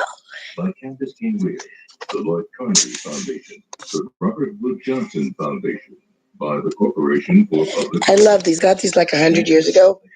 And I think obviously they came in these. I don't know if they came in these envelopes or not. But, you know, lots of people like cats. And I was thinking, well, I could give them to people with notes written on or with notes not written on, because someone might want to like use it. And oh, here's a fat one. This one's chunky. This one's chunky. This cat's chunky, like you. So I've had a good day. Went to the doctor, met nice guy, met other nice people. Just had a good day. 2019 has turned around. So I'm just relaxing. Tomorrow, I drive to the state capital. Do you know what is on here? This is the internet code for the blood bank. I have here.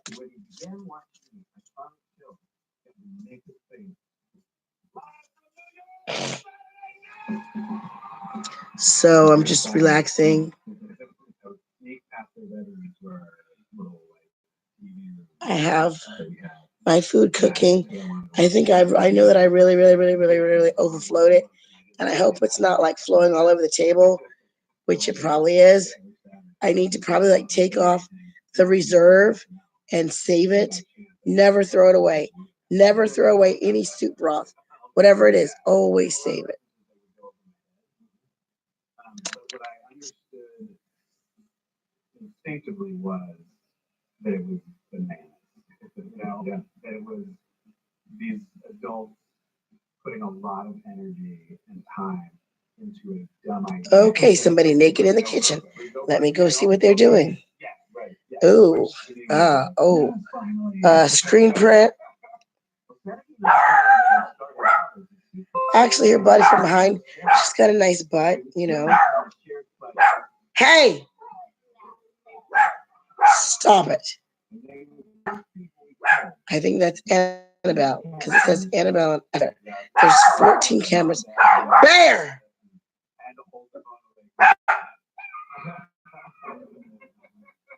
I could hear like echoing in the kitchen. And that made me feel very emotional. They were over. You think every history. Let me put it this way.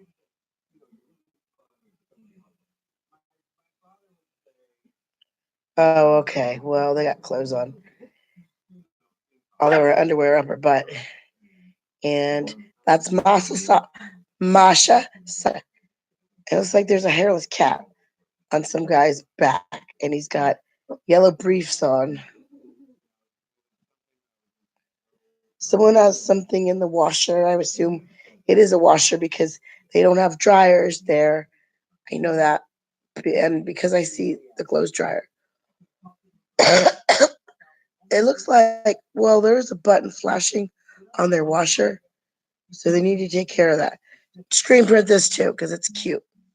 I screen print the things that are cute. Oh, the one who had her back turned around. So let's go back and see what Annabelle's doing.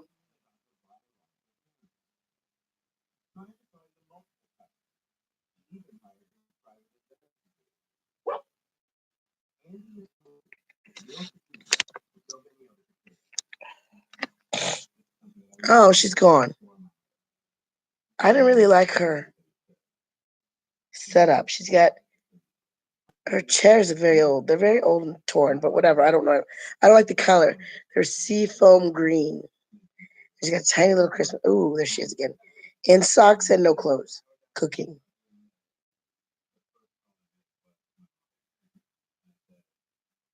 I actually like looking at her body.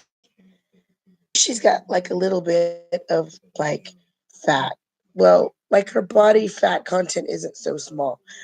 Although she is very, very, very, very thin. Lots of them look like they could have been like at the concentration camps, you know. And it is kind of weird. Oh, she just touched her left cheek. But I think it's interesting. It's interesting to see people who just like run around naked, because I do that. But I do have this on. It's a skirt that's pulled all the way up over my chest. She's cooking. I don't know what she has out. Can't tell. She's got a very cute haircut. And also here, I have to write down which cam this is, because this cam, I don't think I've seen it before. But it's aimed. It is number 4 kitchen. So you can see out of the window and you can see some lights, I believe. But it's very interesting. It's very, very, very far away. So you can't see that much. But it's interesting. And again, I will tell people, this is on reallifecam.com. If you just type that in, there's some other stuff that comes up, which is like, there's no www. It's https:// real life, REALLIFE cam.com /en/view/21_4. So if you got all that, you know. Okay, so I see she's taking the roots sort of off of, I don't know what type of vegetable that is. But her body looks very, well, of course it's very natural. There's no implants or anything. Her breasts are very, very tiny, yet they're like perky. I guess I would say perky.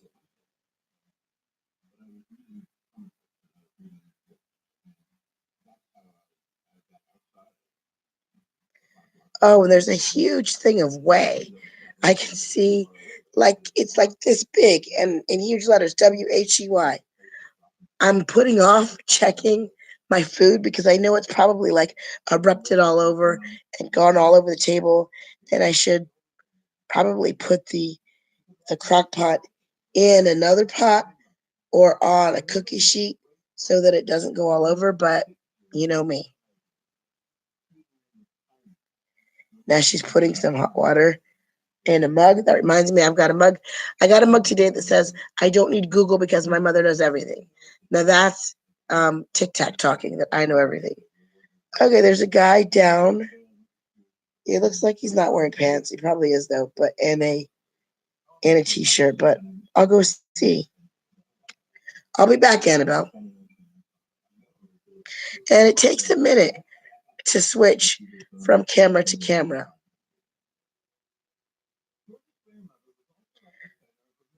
Oh, okay. There's also free, so maybe this was in the same apartment because in Annabelle and Ephraim's, they have 14 cameras. Oh, now this is cute. Okay. He's laying on the couch. They have spiral staircases. She's totally nude in socks. I love their spiral staircase. This is also giving me inspiration in as far as apartment living. Oh, this is cute. This is recent updates. Stella, an ex-participant and a boyfriend, joined the project as a couple on vacation. Joined the couple as a project. Okay, so I get it. So Stella, I guess used to be on here, and she came with her boyfriend Leah, and they joined the project as a couple on vacation. I would like to do this. I wonder how much they get paid. And like I say, I didn't join these for the sex because I'm not. Most of the bathroom ones are locked.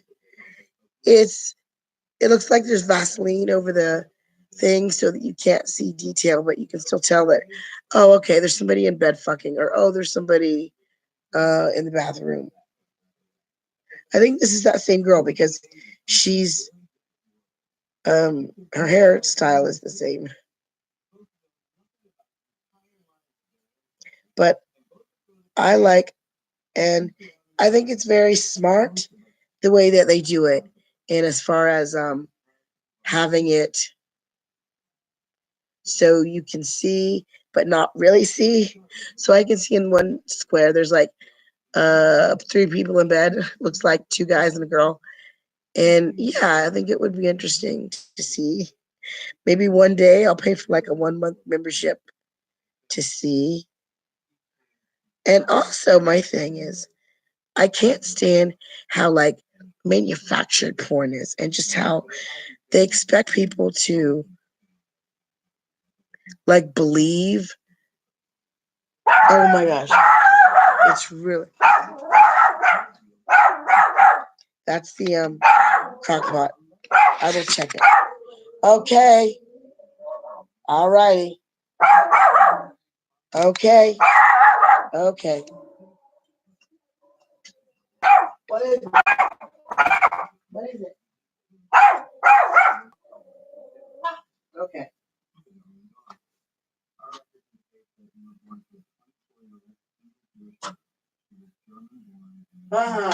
It's hard. Thank you. Okay, it's not boiled over. As far as I can tell. No, it's not. It's very close. It's not, but it's very good. I think if I crack it, like I said, I need to take the reserve out. Darling, you're going to love this. You will love it. It's got steak and onions. You're not allowed to have onions, but you can. And I serve it over rice. 2. It's And delicious. 3, she immigrated to the United States sometime Delicious. around 1938 with 2 younger sisters. This is smart. Yeah. Now, it seems like This a is lot what of I'm gonna do. information, but I'm gonna take out. Oh, it looks so delicious. people immigrated that year, right? It's easy. Putting this in the can because that way it'll get 85,000. That's like I overdid. Yeah. like, you know, But that's like 3 million. You know, then we got because there's still like lots of tomato paste stuck in the can. So this is like getting it out.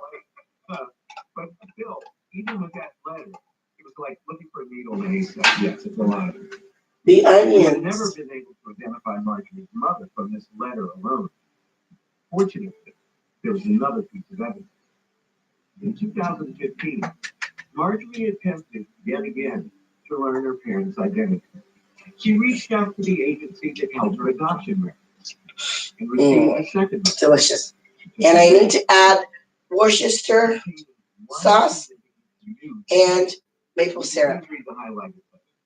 I didn't learn about those 2 ingredients for a while, but my daddy made this all the time, and I always loved this, and I could eat it every day. And it requires nothing. Oh my gosh. And I forgot 1 green pepper. So I'm really gonna need to like continue to cook this down.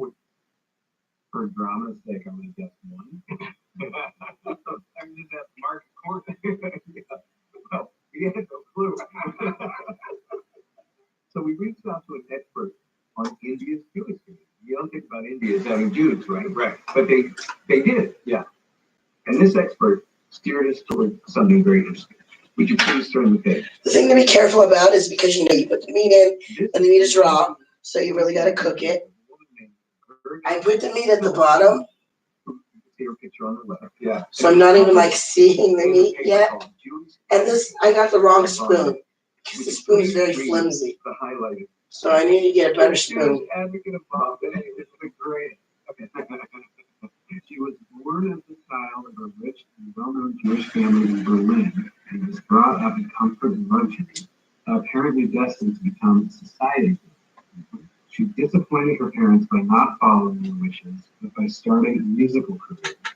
She became a first-class opera singer and had great success. That feels like a clue. This name, Gerda Phillipsborg, was indeed a very tangible clue. It seemed that she was Marjorie's great aunt, which would mean that she had a brother who came to America in 1938 with 3 daughters. And one of those daughters was Marjorie's mother. That was our theory. Now we needed to see if we could prove it. Would you please turn the page? One thing that I like with the insurance is that you're getting 60-day. The United States of America for naturalization. My full correct name is Arturo Phillipsborg. So I'll put the lid back on. Those are Gerda's 3 nieces. They were named Nora, born in 1927, Renata, born in 1923, and Ellen, born in 1922. Now, remember what I definitely need more onions. I'd have to go back. You want to just tell me? Yeah. She was born, remember, it said 1922. Yeah. Ellen, born in 1922. Right. The pieces of her puzzle were coming together. Ellen Phillipsborg appeared to be Andy's biological grandmother. But to be certain, okay. Now, since I have my vitamin E, he's going to run because he does not want any oil on his hair at all. Don't know why. When he sees, I think he thinks it's food, so he's not running yet. She's Ellen's niece. If our theory is right, that would make her Marjorie's first cousin.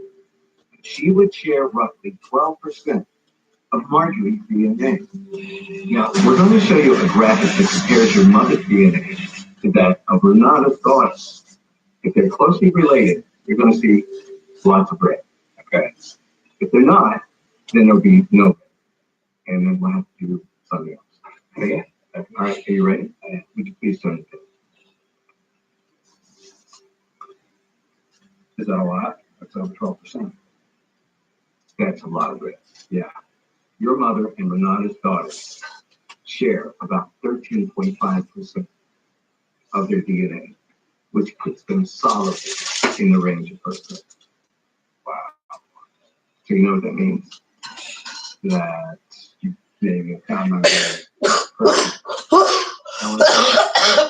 is your mother's biological. Yeah. Holy cow.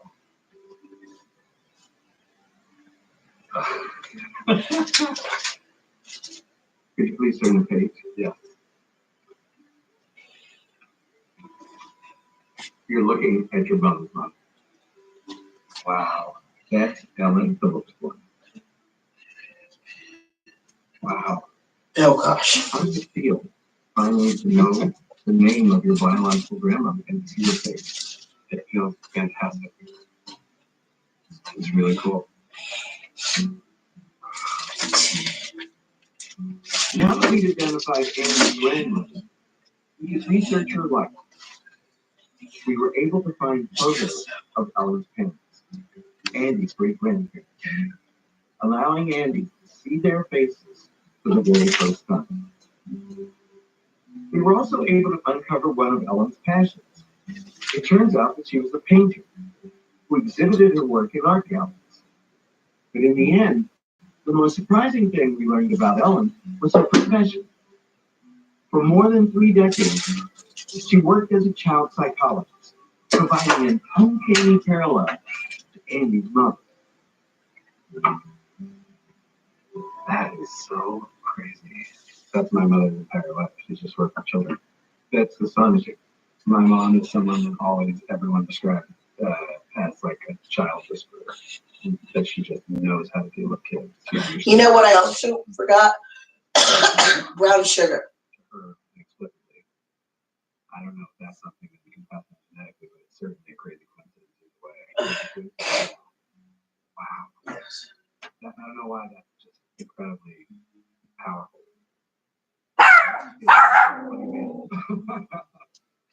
What? It's very overwhelming. I mean, I can't lie, it feels fantastic when I think that it's finally something my mom gets, you know. She's given us so much. I know it's one of the very few things that she's ever truly wanted in her life that she hasn't been able to attain. And this is incredible. I keep hearing like steam, and I think it's like there's steam on in between here, this container, and the cooking part that's going down because there's nothing else to make any noise like on the inside of the pot. There's nothing to make any noise. Questions didn't stem from the adoption. Their source was his father, Raymond Martin, a man who simply didn't want to talk about his past, much less the lives of his ancestors. In fact, one of the few stories that George could tell me about didn't involve his family at all. It concerned Raymond's success as a gambler during World War II. The odds and craps favored him no better. The guy who bets that you're not going to make your points, right? But psychologically, most people want to be yes players, right? They want to root for the guy. Yeah, make another 7. Yeah, make your point them up. Yeah. So my father was a consistent no better, and the odds favored him. So he came out of the army with like $10,000 in craps winners. Wow. And that was a hell of a lot of money in 1945. Yeah, he was 6. But of course, he was not educated and he was not sophisticated with money. He hadn't had any in his life. So he didn't like buy a house or invest his money. He just had a hell of a party for the 3 or 4 years. I mean, my father took life tapes. He never wanted to drive. Right. What? Like a drink. Don't believe in drinking and driving. He didn't want drinking. But Bale was a small place, only 3 miles. So he took cabs all around. I mean, there's one family legend when he had all his money, you know, that he once wanted to go to a nightclub in Staten Island or something. So he ordered 2 cabs. He gave the first cab to a dress and sent it off empty. And then got the second cab with my mother and said, follow that cab. Just because he's always wanted to say, follow that cab. So that was the kind of, but kind of sort of excited my father. Yeah. He worked all day, had a very hard job. He came home, he ate dinner with us, he went down to the bar, and And even at the dinner table, he was hesitant. He didn't have a whole lot to say.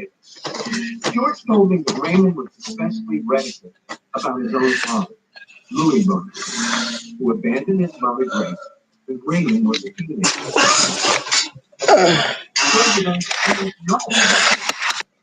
He didn't even know when Louis and Grace met, only that Louis left his wife for a younger woman. Then, was there any contact between your grandfather and your father? I have memories of meeting my grandfather whenever she was for birth. And it just stopped for and it seemed to fall when my father died. We got a call from someone from his other family, as far as my ancestors. I've heard that.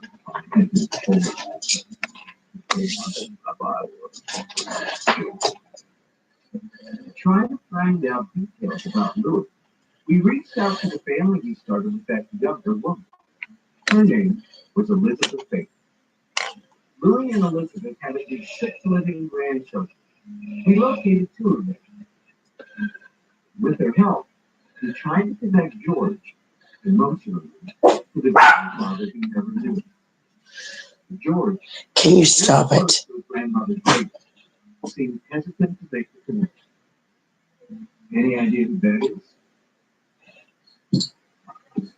No, I'm very here. That's Louis. That's Louis. That's Elizabeth with Elizabeth. Okay. And then that's Louis with his children. Well, I don't know Elizabeth, so I don't know anything about it. My grandma Grace was one. You see any family resemblance in your grandfather? I'm old here, and I remember him being frozen. Like, I'm not. So, yeah, my father was really old.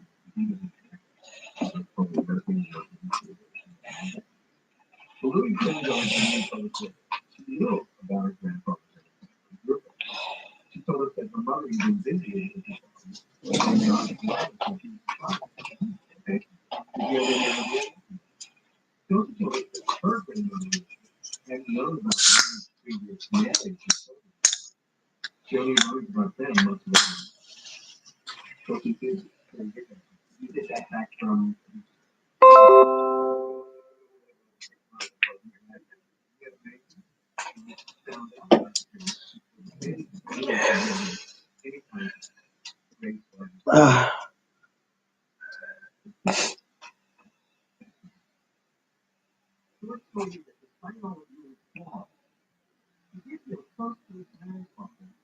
one fundamental way.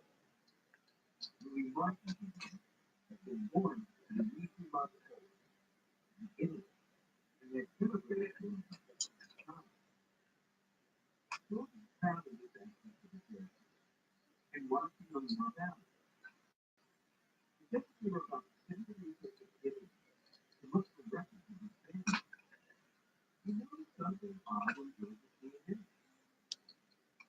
Do you think your fans have the remotest idea that you have Italian roots? No. I mean, I haven't been trying about that. I often say in interviews, that it's that George R. R. Martin could be Giorgio Massacola. I like that. All right, let's see what we found out about your ancestry. Ready? Sure. Please turn the page. George, this is what's called an admixture test, and it reveals your ancestry percentages over approximately the past 500 years, roughly since the time of Columbus. Wow. Would you please read this chart? British and Irish. Well, okay, that's no surprise. Boy, that's big there. What percentage British and Irish? 53.6%. Mm-hmm. Keep going, George. 15.6 more. Keep going. Look more closely. You're what? Wow. 22.4% Ashkenazi Jewish. That's interesting. This number was more than interesting. It was revelatory. 22.4% is roughly equivalent to what would be inherited from a grandparent with full Jewish ancestry. But George wasn't aware that he had even one Jewish ancestor, and we had found no evidence of any in his paper trail. His mother's family were English and Irish. His father's family, German and Italian. At least, that's what George thought. Before we analyzed his DNA. So I'm trying to figure this out here, but what I know in my family heritage is not adding up here. Where is the Jewish coming in? Like, what's missing from that chart? The Italian. The Italian. There's no Italian. Okay, that's shocking. As Louis' grandson, George should have been about 25% Italian. The DNA was telling a dramatically. St. Louis was not my grandfather. No, we have to explore, but Louis is Italian, and he's your biological grandfather. That chart's got to be good. It's just a scientific fact. So in order to be sure, we need to perform more DNA testing on your relatives. We returned to Louis' grandchildren and asked one of them, a man named Joel, to take a DNA test. We then compared Joel's genetic profile looking to see what the two men shared. It was the shortest shutdown meeting yet. Federal workers will not be receiving their paychecks. This afternoon, House Speaker Nancy Pelosi and Senate Minority Leader Chuck Schumer were in the White House for about 30 minutes when Schumer said the president ended their meeting refusing to reopen government. Unfortunately, the president just got up and walked out. You should have about 6% He asked DNA Speaker Pelosi, will you agree to my wall? She said no. DNA And he just got up and said that we have nothing to discuss, and he just walked out. As Democrats spoke, President Trump tweeted confirmation that he ended today's talks. We just ended a very short meeting in the situation. Republicans led by Vice President Pence pointed to Democrats as a problem, saying Democrats made it clear they will not move closer to the president's He position. has a significant amount of Italian DNA. In this brief meeting, we heard once again that Democratic leaders are willing to even negotiate to resolve this partial government shutdown or address the crisis we've got ourselves. This was the capstone to a day where Stop playing chicken with our lives. Democrats started the morning flanked by furloughed federal workers. TikTok. Among them, Holly Salamito, had worked in housing and urban development and now heads a local union chapter. She said it's not just workers, but those in federal housing who are at risk. If there's a problem, there's no one at HUD to call. In some cases, people are facing eviction. Thank you very much. This as President Trump spent the day underscoring his Oval Office address last night about border security and his demand for a southern border barrier and a bill signing. He said, "Quote, We can all play games. Grace actually. Grace cheated on Louis. All of the other Some Jewish family. That's why you are over 20% Jewish. The president did take time to address divisions in his own party. The president and vice president lunched with Republican senators. Sources say the president privately called for unity. Publicly, he was confident and praised GOP leader Mitch McConnell. I would say that we have a very, very unified party. Still, several Republican senators are signaling otherwise. Alaska's Lisa Murkowski, Colorado's Cory Gardner, and Susan Collins have indicated they are ready to act on bills passed by House Democrats to reopen most of that legislation funds most agencies for the rest of the year and fund the DHS for 1 month, giving time for more border security talks. But Republican leader McConnell says no deal will get a vote until the I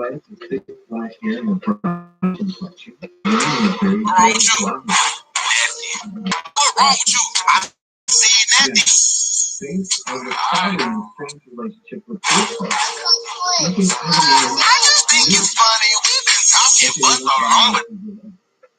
That your father knew he wasn't Louis, that Louis knew that he wasn't your father's father. We're about to introduce you to America for you to know that they exist. People all across the country working at jobs once considered middle class, but now living far below a middle class lifestyle. How did this dramatic income inequality happen on such a wide scale? What can be done about it? Here's ABC's Diane Swinner.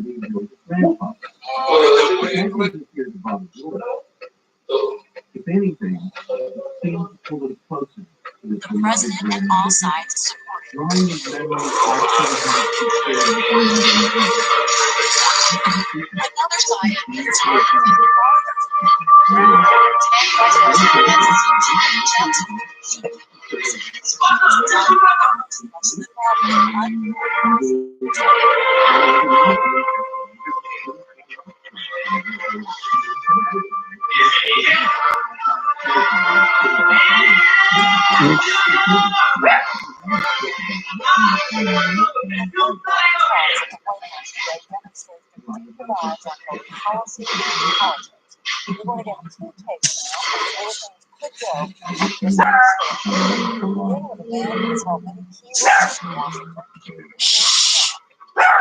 TikTok.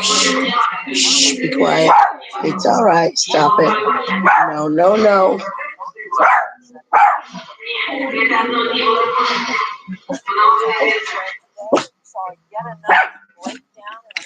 Yeah, what is it? Let me know. Okay. Okay. You don't need to be a jackass.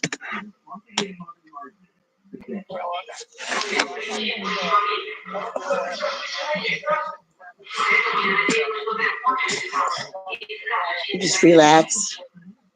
I'm gonna tie you up in a minute if you're not gonna leave me alone. Yeah. Yes.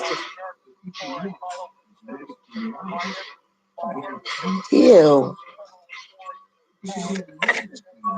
Right down.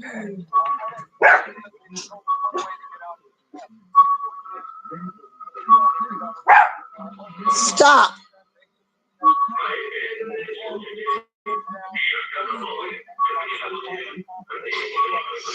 That's the Russians playing something, doing something, I don't know. I think he's playing some computer game. It'll be interesting to see where the copyright violations are from.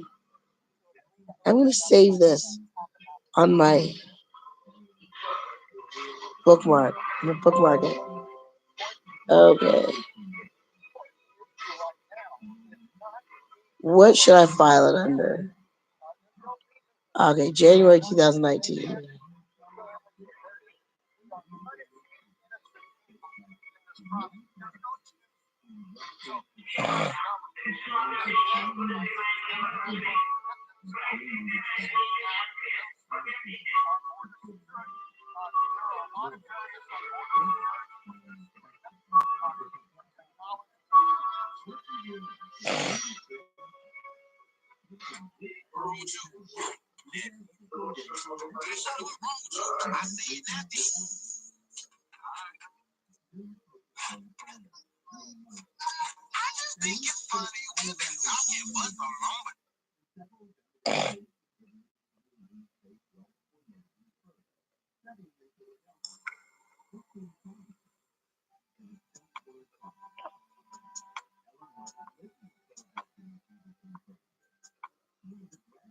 I like them small. I like big coats. It's all my requirements. A lot of people have a bit crazy. But it makes me happy. So that's why I myself in the position. I'm like, well, maybe you should probably be that far away.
Oh my gosh.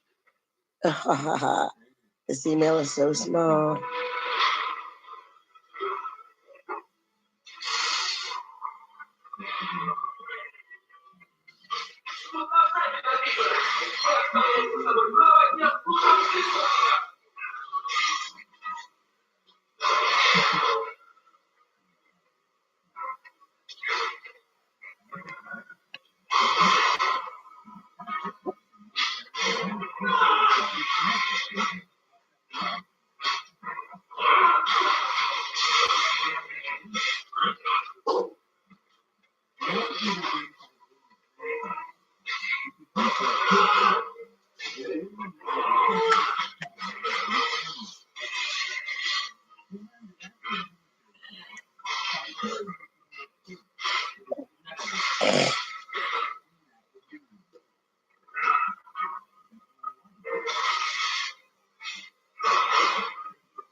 Okay. I can't put anything else in the smother steak. I'm tired. Oh God, I'm just gonna go to bed.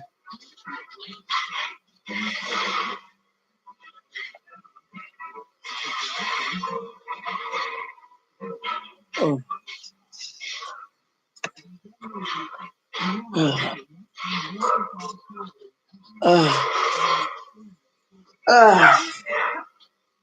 Okay, it's 45 degrees.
Of your mother, biological grandparents, your great grandparents.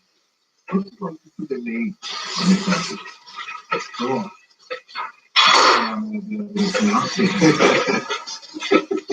Look at that photo. That's your great grandparents.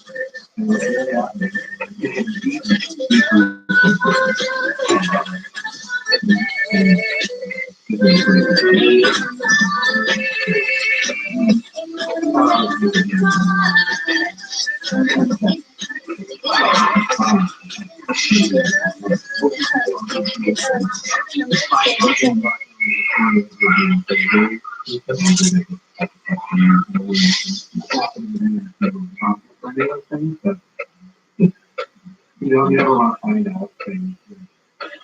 You're going to do business. You won't feel like yeah. And these are not something guilty is not great. Exactly. I just am glad that I clean, solving clean. Yeah, that's true. Yeah. When you walk in there, you're Jewish American. True. Now we say I'm Italian, Jewish American. I just don't.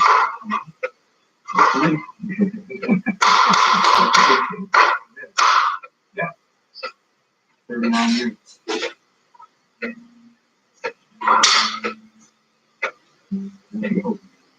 We are now reaching the end of our meeting. It is time to give each of our guests a new family place. Everything we've learned about her George, the entire branch will be long as well. Placed by a customer, and the more than love to embrace. I was with mom that I have friends who are older. I sometimes think I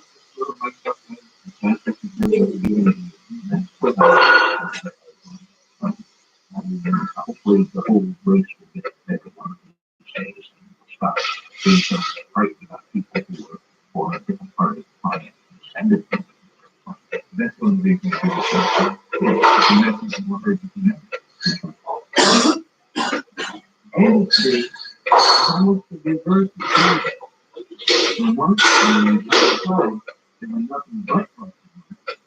Now you see name after name after name. Oh my God! There's so many. Yeah. You know the cool thing is, all these people are lost and they'll never be lost again. Wow. All of it.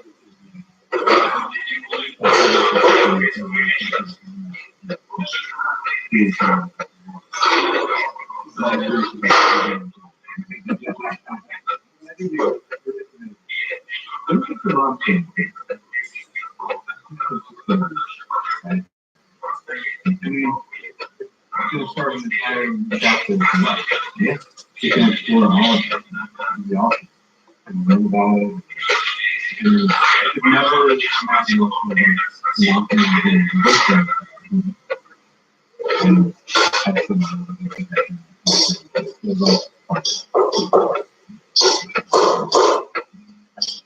Andy's words seem to be prophetic. His mother really used him in the tactics of her life. To accept our interview, she and Andy met the family they've been waiting so long to find.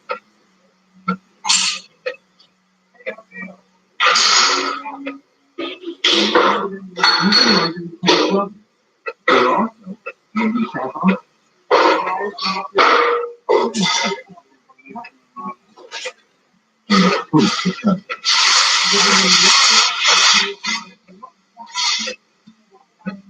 They're all thrilled to learn that their family was bigger than they've ever known.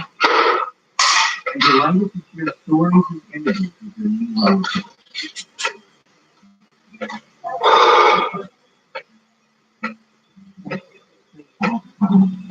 And your dad? Yes, that is right to you. Thank you. I definitely would enjoy showing pictures of you.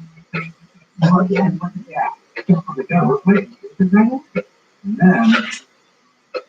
the coup de grace. Among Marjorie's venue programs was a snapshot from the 1940s, Salvatore and the date of the young woman. Salvatore's children never knew he was 21 until they recognized him. And this photo serves evidence.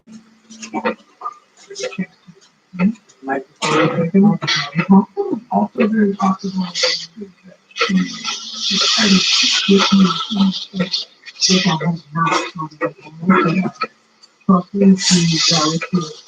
with me.